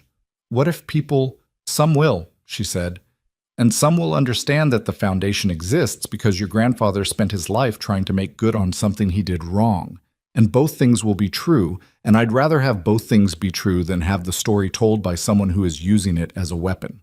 A long pause. Dad did this. She waited. He's the one who gave the document to the reporter. I believe so. She heard him exhale. It was a long, slow exhale, the sound of someone releasing something they'd been carrying. I'm going to call him. Marcus, I'm not going to fight with him. I just need to know. A pause. He's still my father. But what he did, he stopped. This isn't right. No, she said. It isn't. She didn't tell him what to do. He was 22 and he had his father's instinct for decision and his mother's instinct for consequence, and he needed to find his own line between the two. I'll be at the gala, he said. I'll be there Saturday. I know, she said. What's up? She met Carol Rains on Friday morning at a care facility outside Hamden. He was 83 and moved slowly, and his hands had the slight tremor of age. But his eyes were clear and sharp, and when she walked into the sunlit common room and he looked at her, she could see him finding her father in her face the way old people do, searching the features of someone young for the ghost of someone gone. You look like Sam, he said. I know. She sat across from him. He told his attorney about the money in 1983. He never told me. No. Carol looked at his hands. He wouldn't have. That was Sam. Once he decided something was his to carry, he carried it alone. A pause. He told me, though, in 1985. Came to my house and sat where you're sitting now and told me what he was doing with it, what he'd built, how he intended to make it right. Carol looked up at her. He said he owed me the truth about what he was doing with what I'd given him. And what did you say? I told him I didn't want any of it back. I told him if he could make something clean out of something dirty, then he should do it and not look back. A pause. He never looked back. She looked at this old man.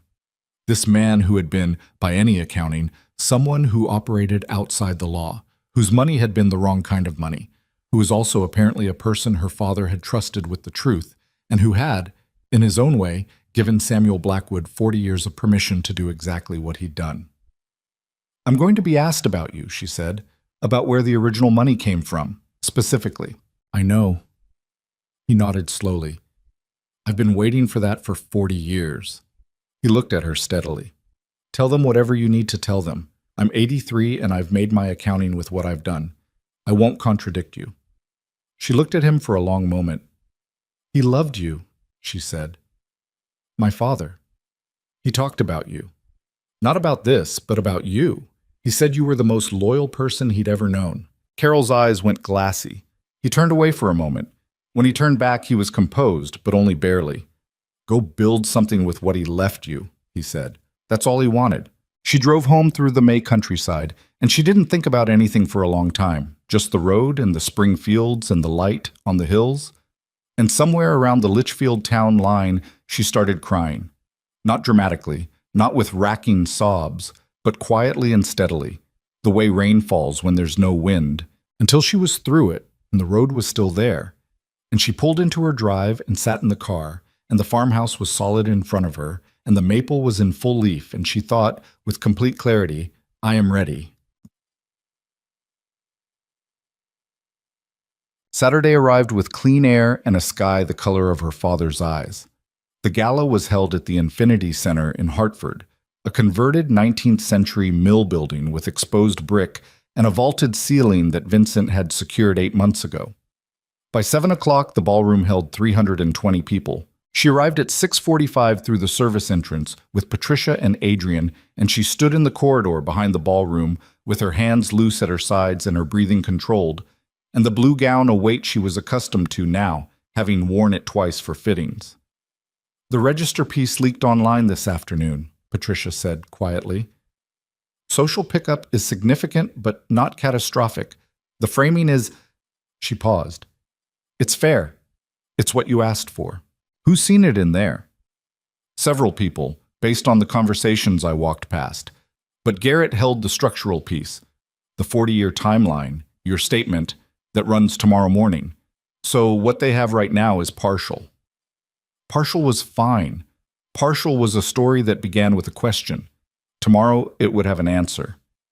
"Dante's here," Patricia said. "He arrived at 7. He's near the North Bar." She nodded. "Adrian." She turned to him. He was in a dark suit and looked like himself, which was the only thing she'd ever wanted from him. He looked at her with the same direct attention he brought to everything. "The presentation is ready," he said. "Before and after. 8 minutes, the Waterbury Library." "Good." "You know you don't need it," he said. "The presentation. You could walk into that room and say your name, and the room would do the rest." "I know." She looked at the closed ballroom doors. Through them she could hear the orchestra warming up, the particular sound of a crowd that doesn't know yet what it's about to experience. "But my father built things. He didn't just announce them. He showed people what he'd made." She paused. "I want to show them what I've made." Adrian nodded once. His hand found hers briefly in the corridor. A touch, just a touch, 4 seconds. And then they were standing apart again, and Patricia was checking her earpiece and the stage manager was counting down. She took one breath.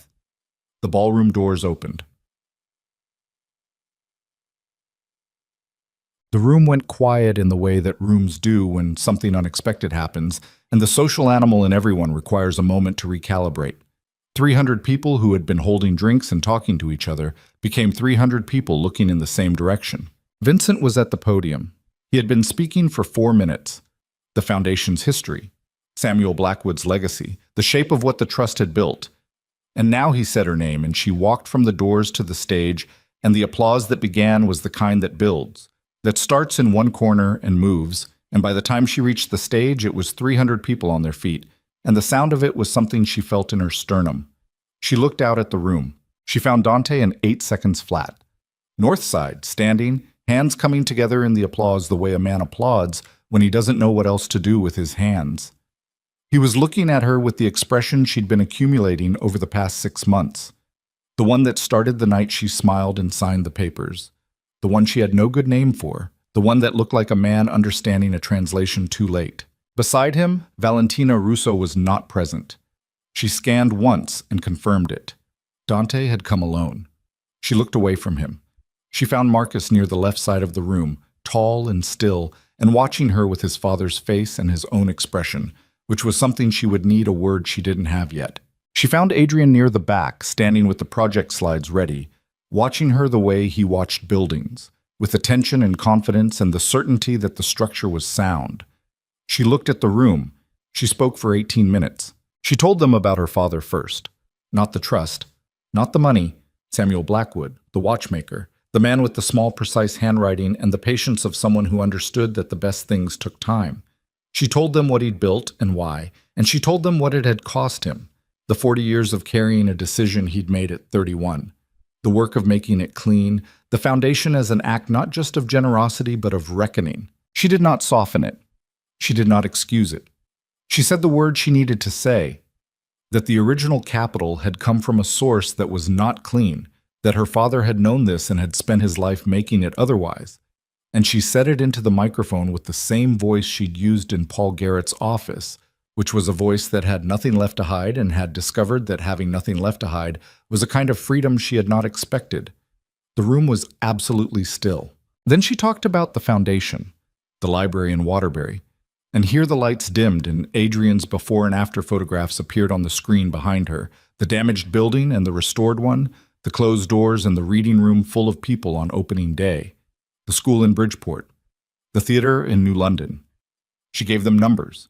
She gave them the names of projects in progress and projects planned.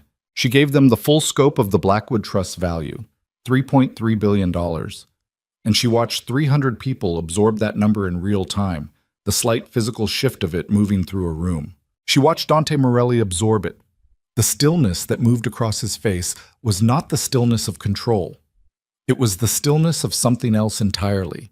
The stillness of a man who thought he understood the board he was playing on and has just discovered the board was never what he thought it was. She had not seen that look on his face before. In 24 years, she had not once seen Dante Morelli look like that. She finished speaking. The applause began again, and this time it was different from the entrance applause. It had something in it more complicated than social approval, something that meant the room understood it had been told something real. She stepped away from the podium. She was crossing the stage when he came toward her. She saw him moving before he reached her, cutting through the crowd with the purposeful walk she'd known for 25 years. The walk that said, "I am getting to where I'm going, and nothing is stopping me." People moved aside for him the way they always had. He reached the edge of the stage before she'd made it down the steps. "Serena." His voice was low and controlled, but underneath the control something was moving fast, something she could hear in the single word like water under ice. She stepped down from the stage. They were at eye level now, 2 feet between them, and the crowd was close enough that they were not private, but creating the impression of privacy, the way crowds do around two people who are clearly in the middle of something. "You need to step back," she said quietly. $3.3 billion, he said, like he was still processing it, like the number was a physical object he was trying to hold. "Your father, yes, all those years." His voice was... She didn't have a word for what his voice was. "You had no idea." "No," she said, "I didn't." "And you told them." He gestured toward the room. "About Rains, about where it started. You told them." He stopped. "Why? Why would you?" "Because it was the truth." She looked at him steadily. "And because someone put that document in a reporter's hands this week. And I wanted to be the one to tell the truth about my family before someone else could use it as a weapon." The words landed. She watched them land. She watched the thing move across his face that she had been watching move across his face for 6 months. The slow accumulation of understanding, the recognition that he had spent 24 years looking at her and not seeing what was actually there. "That wasn't..." he started. "Don't." Her voice was still quiet, still controlled. "Don't tell me it wasn't you, Dante. I know what you do when you feel like you're losing ground. I've watched you do it for 24 years. His jaw worked. Around them the room was moving. Guests circulating, the orchestra starting up again, Patricia cutting a careful path in their direction. "I was trying to..." He stopped again. You were trying to make this private, she said. You were trying to turn it back into a negotiation between two people with history. You were trying to remind me that you know things and knowledge is leverage. She paused. But I don't negotiate from leverage anymore, Dante. I talk. I tell the truth. That's the only position I have now, and it turns out it's a stronger one than I expected. He looked at her. The room moved around them. Somewhere behind her, she heard her son's voice talking to someone, and she could tell from the tone that he was managing himself carefully, the way he managed himself in situations that required it. I made mistakes, Dante said. Came out rough. Not managed, not the voice he used in business, the voice he used when there was no business to hide behind. I know that. The divorce. Before the divorce, He stopped. His hands moved at his sides, the particular restless motion of someone who is not accustomed to not knowing what to do with their hands. I spent 24 years looking at you, and I didn't. He exhaled. I didn't see. No, she said. And now I'm standing in this room watching 300 people see you for the first time, and He stopped.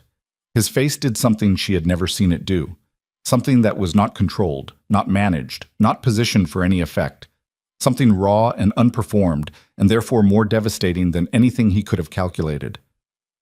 I'm so sorry, Serena. The room moved, the orchestra played, the chandelier light fell across the crowd and the brick walls and the face of the man she had spent 24 years loving in all the complicated, costly, unresolved ways you love someone who is simultaneously the best and the worst thing that has happened to you. She looked at him. She let herself feel it, just for a moment. The full weight of everything it had been, and everything it had cost, and the particular grief of standing across from someone and seeing them see you, finally, and understanding that finally is too late.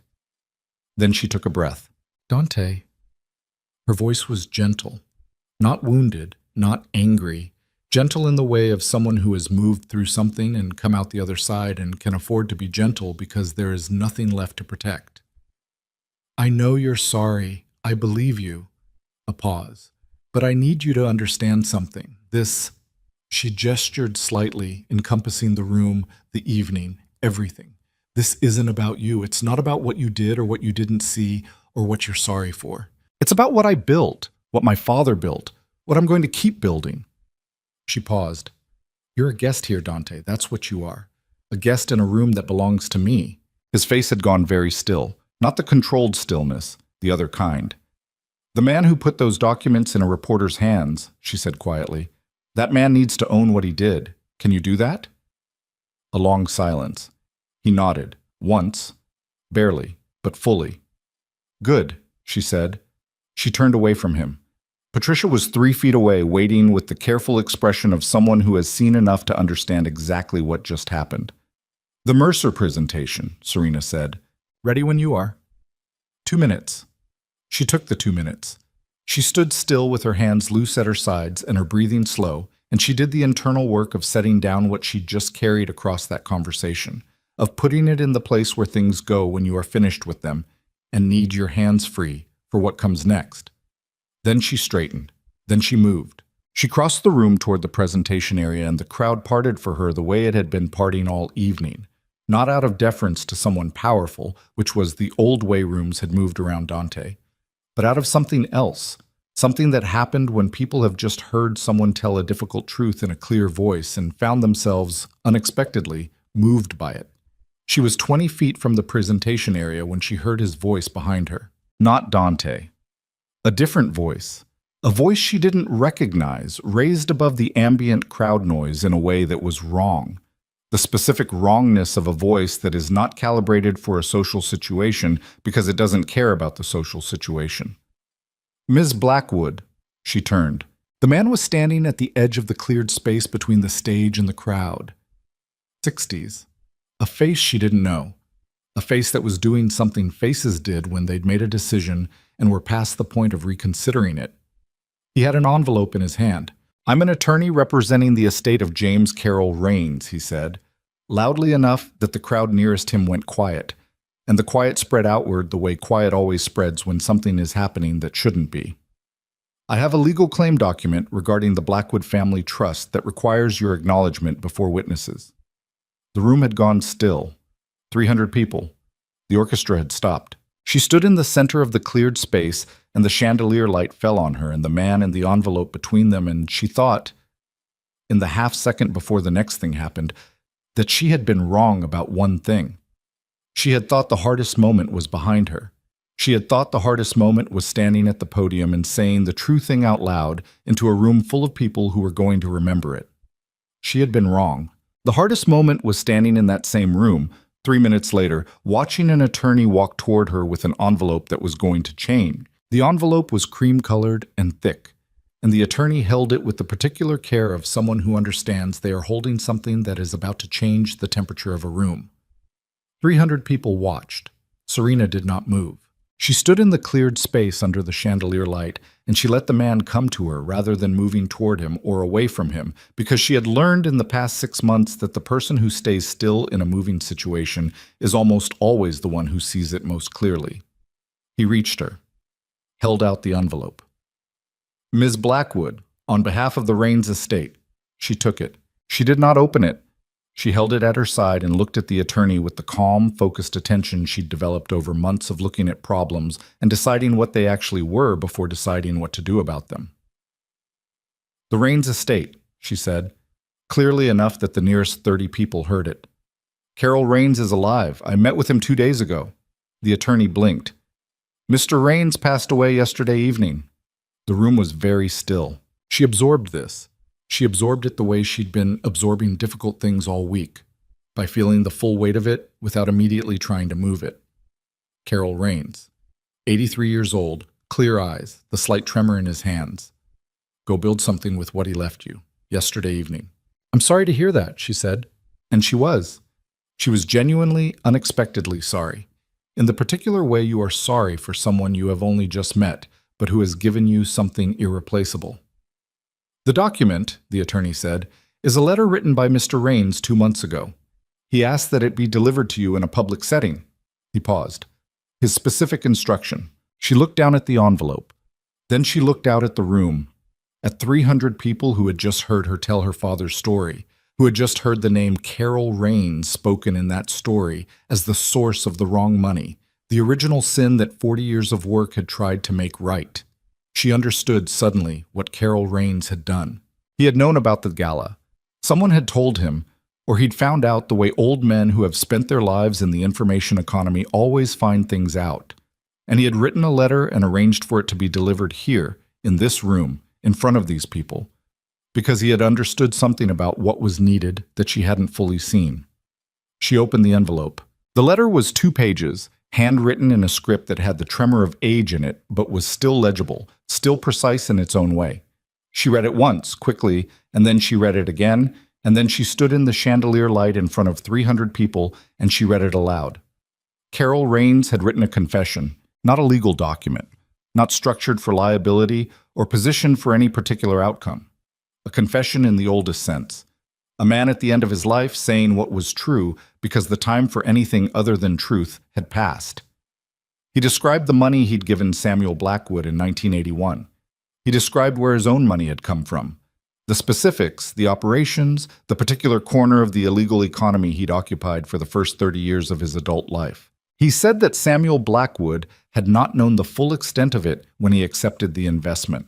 He said that when Samuel had come to him in 1985 and laid out what he was doing and why, Carol had understood for the first time what it might look like to do with money what Samuel was doing, to make it into something that lasted, that helped, that justified the existence of the person who made it. He said he had spent the years since trying to do the same in his own smaller way. He said the Blackwood Foundation was the best thing his money had ever become. He said he was not asking for forgiveness. He was asking for accuracy. He wanted the record to show that Samuel Blackwood was not a man who knowingly built on a criminal foundation, but a man who discovered what he'd been given and then spent his life making it into something that deserved to exist. The last paragraph was short. Serena Blackwood is her father's daughter. I have watched from a distance for years, and I know this to be true. The empire he built in silence she will build in the open, which is the braver version of the same work. The money is clean. It has been clean for 30 years. Anyone who tells you differently is using the past to control the present, and they should be told firmly and clearly that it won't work. She lowered the letter. The room was absolutely silent, in the way it is only when 300 people are all feeling the same thing at the same moment, and none of them has yet found the words. Then someone in the back, she never found out who, began to clap. And then the room came apart in the best possible way. She found Dante 40 minutes later. She hadn't been looking for him. She'd been making her way through the room, talking to Elaine Forsyth, who gripped her hand and said something about remarkable women that Serena accepted with more grace than she felt, and accepting conversations she hadn't expected, from people who had heard Carol Raines's letter and wanted to say something about it. And she was moving through all of it with the focused calm of someone managing a great deal and choosing not to show how much. She found Dante standing near the north wall, away from the main crowd. He was alone. His drink was untouched in his hand, and he was looking at the floor with the particular look of a man inside a thought he can't get out of. She almost kept walking. She stopped. She went to him. He looked up when she was 2 feet away. Something moved across his face. Relief, she thought. Or the thing that happens in the chest when you have been bracing for something and the something arrives. "The letter?" he said. "Yes?" "I didn't know he was going to—" He stopped. "I didn't know he died." She looked at him. She believed him. It was one of the things she knew about Dante Morelli that she had never found a way to explain to people who only knew his reputation, that his cruelties were almost never the calculated kind. They were the cruelties of a man who didn't look far enough ahead to see them coming. "Marcus called me," Dante said, "during your speech. He told me—" A pause. "He told me what he thought I'd done. With the document." "What did you say?" Dante was quiet for a moment. "I said I was sorry. To Marcus. To Marcus." He looked at his drink, set it down on the ledge behind him. "And I am. I am sorry to him. He deserved better than to have his parents—" He stopped. "Better than to be caught in the middle of something his parents couldn't—" He stopped again. She waited. "I gave the documents to a contact," he said. "Who gave it to the reporter. I didn't—" He exhaled. "I told myself I was protecting something. I told myself I was—" He stopped. His jaw worked. "I was threatened, Serena. That's the truth of it. I looked at what you were building, and I felt threatened. And I did what I do when I feel threatened." He looked at her. "Which is something I've done my whole life and always been able to justify, and I can't justify it this time." She looked at the man in front of her, 53 years old, the face she'd known for 25 years, the face she'd fallen in love with at 21 and built a life beside and watched across 1,000 dinners and been hurt by in 1,000 ways and loved anyway in the complicated, unresolvable way you love someone who is woven into the fabric of what you became. "I know," she said. "I'm going to tell Marcus the truth, all of it, about the document." He paused. "He should know who his father is." "He already knows who his father is," she said. "He's known for a long time. The question is whether you're going to show him something different." A long pause. Dante looked at the room, at the crowd of people circulating, talking, the event moving now in the relaxed way of events that have come through something and arrived somewhere. "Is there any—" He stopped. "No," she said, gently, not cruelly, not with satisfaction, just gently and clearly, the way you say something true when you've decided you're done softening it. "There isn't, Dante. What we were is done. I'm not angry about it anymore. I don't want you to hurt." She paused.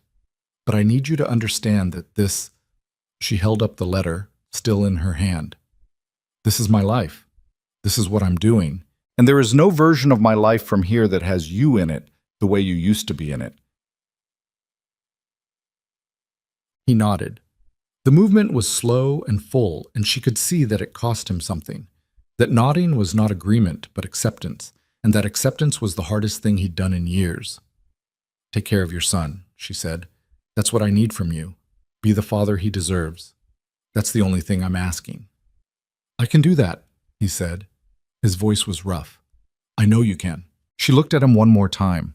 This man, this long, complicated chapter of her life.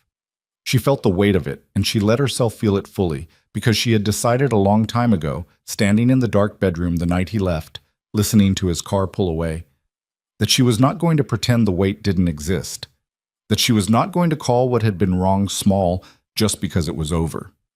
Then she let it go, not dramatically, not with any gesture.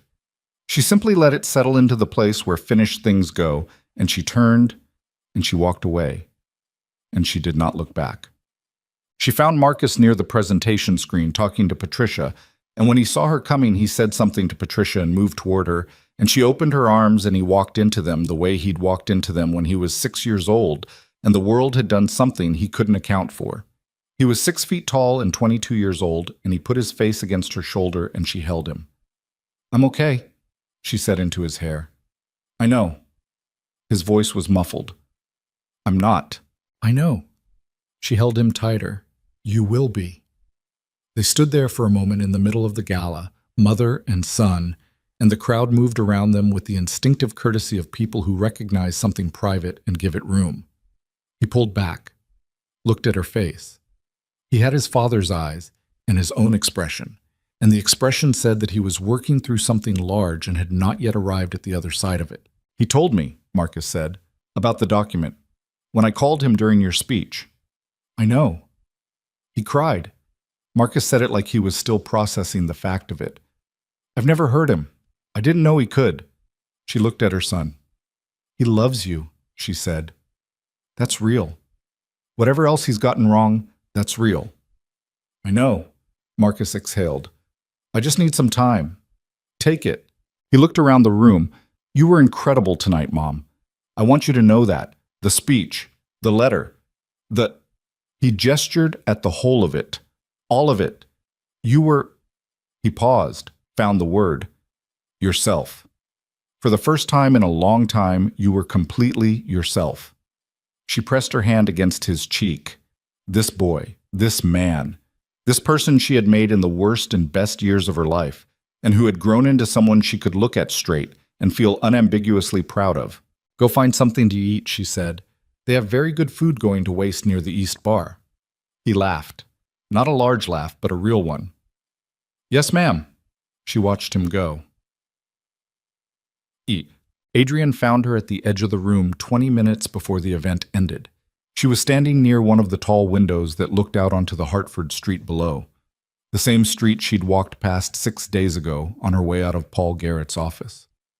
The city moved below in its ordinary Saturday night way, indifferent to everything that had happened inside the building above it. He came and stood beside her, not in front of her, beside, the way he always positioned himself at construction sites, adjacent, oriented toward the same thing, not requiring her to turn away from what she was looking at. "How are you doing?" he said.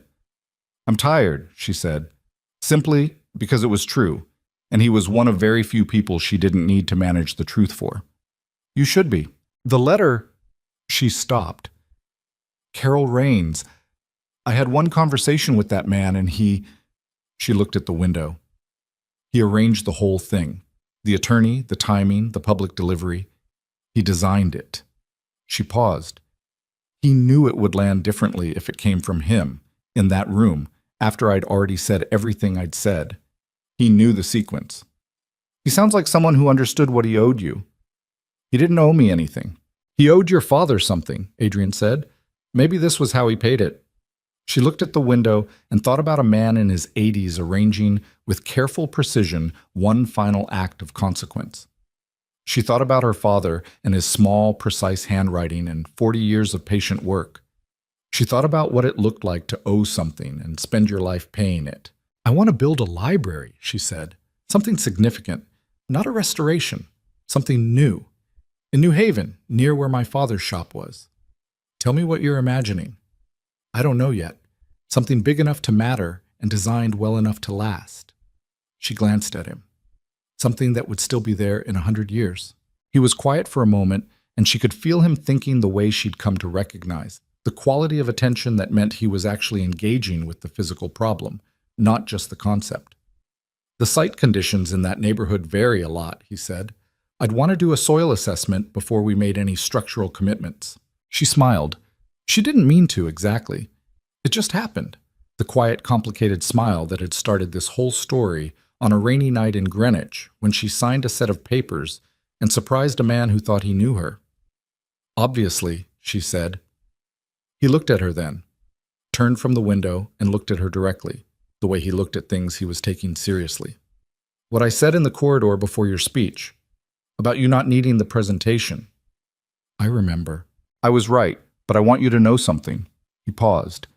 You would have been enough before tonight, before the letter, before the speech. He paused again. You were enough in that coffee shop in Waterbury with construction drawings and a cold morning. That's when I knew. She looked at him.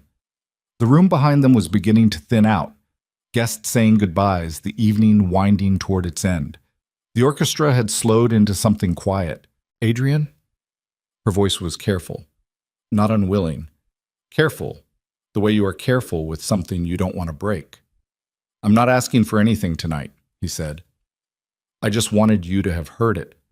On a night when you've said a lot of hard, true things, I thought one easy, true thing might be useful. She looked at this man, this careful, direct, unhurried man who looked at damaged buildings and saw what they could still be.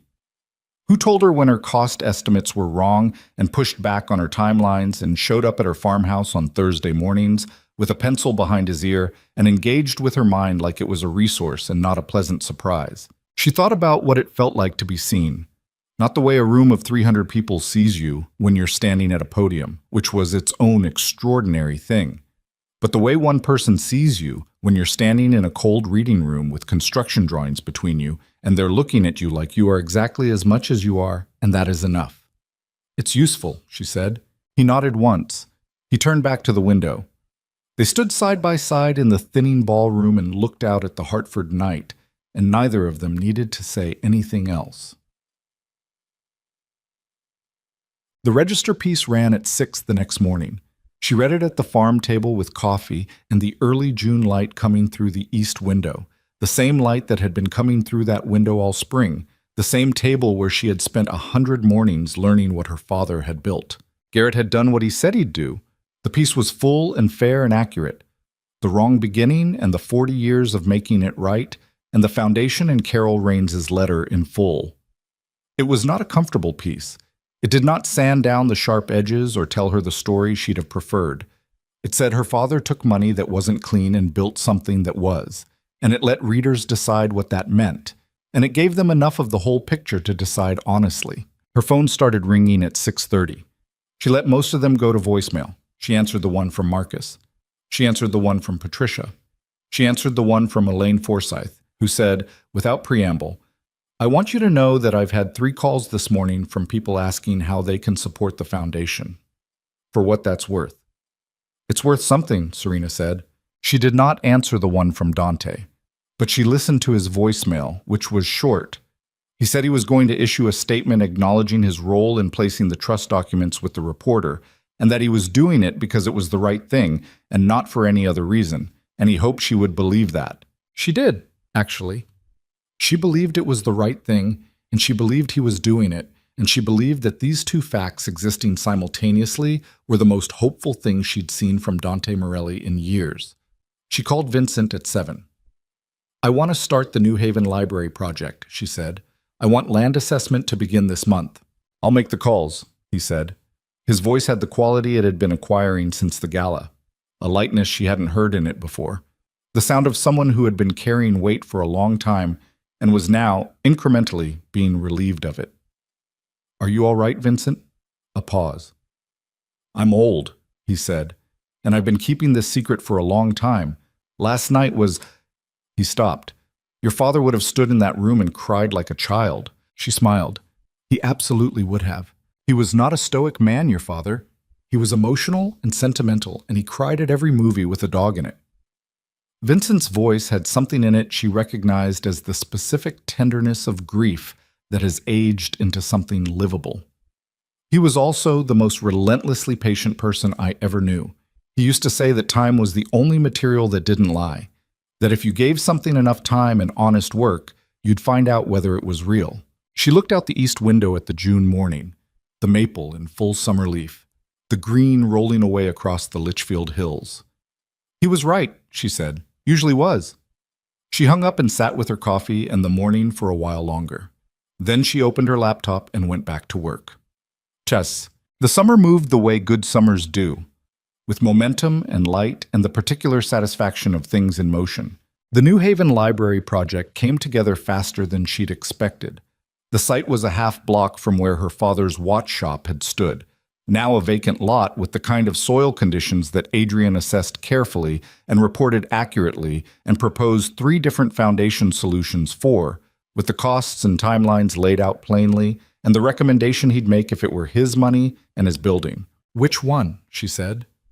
They were standing on the lot on a Tuesday morning in July, the city's sounds around them, the summer heat coming off the pavement.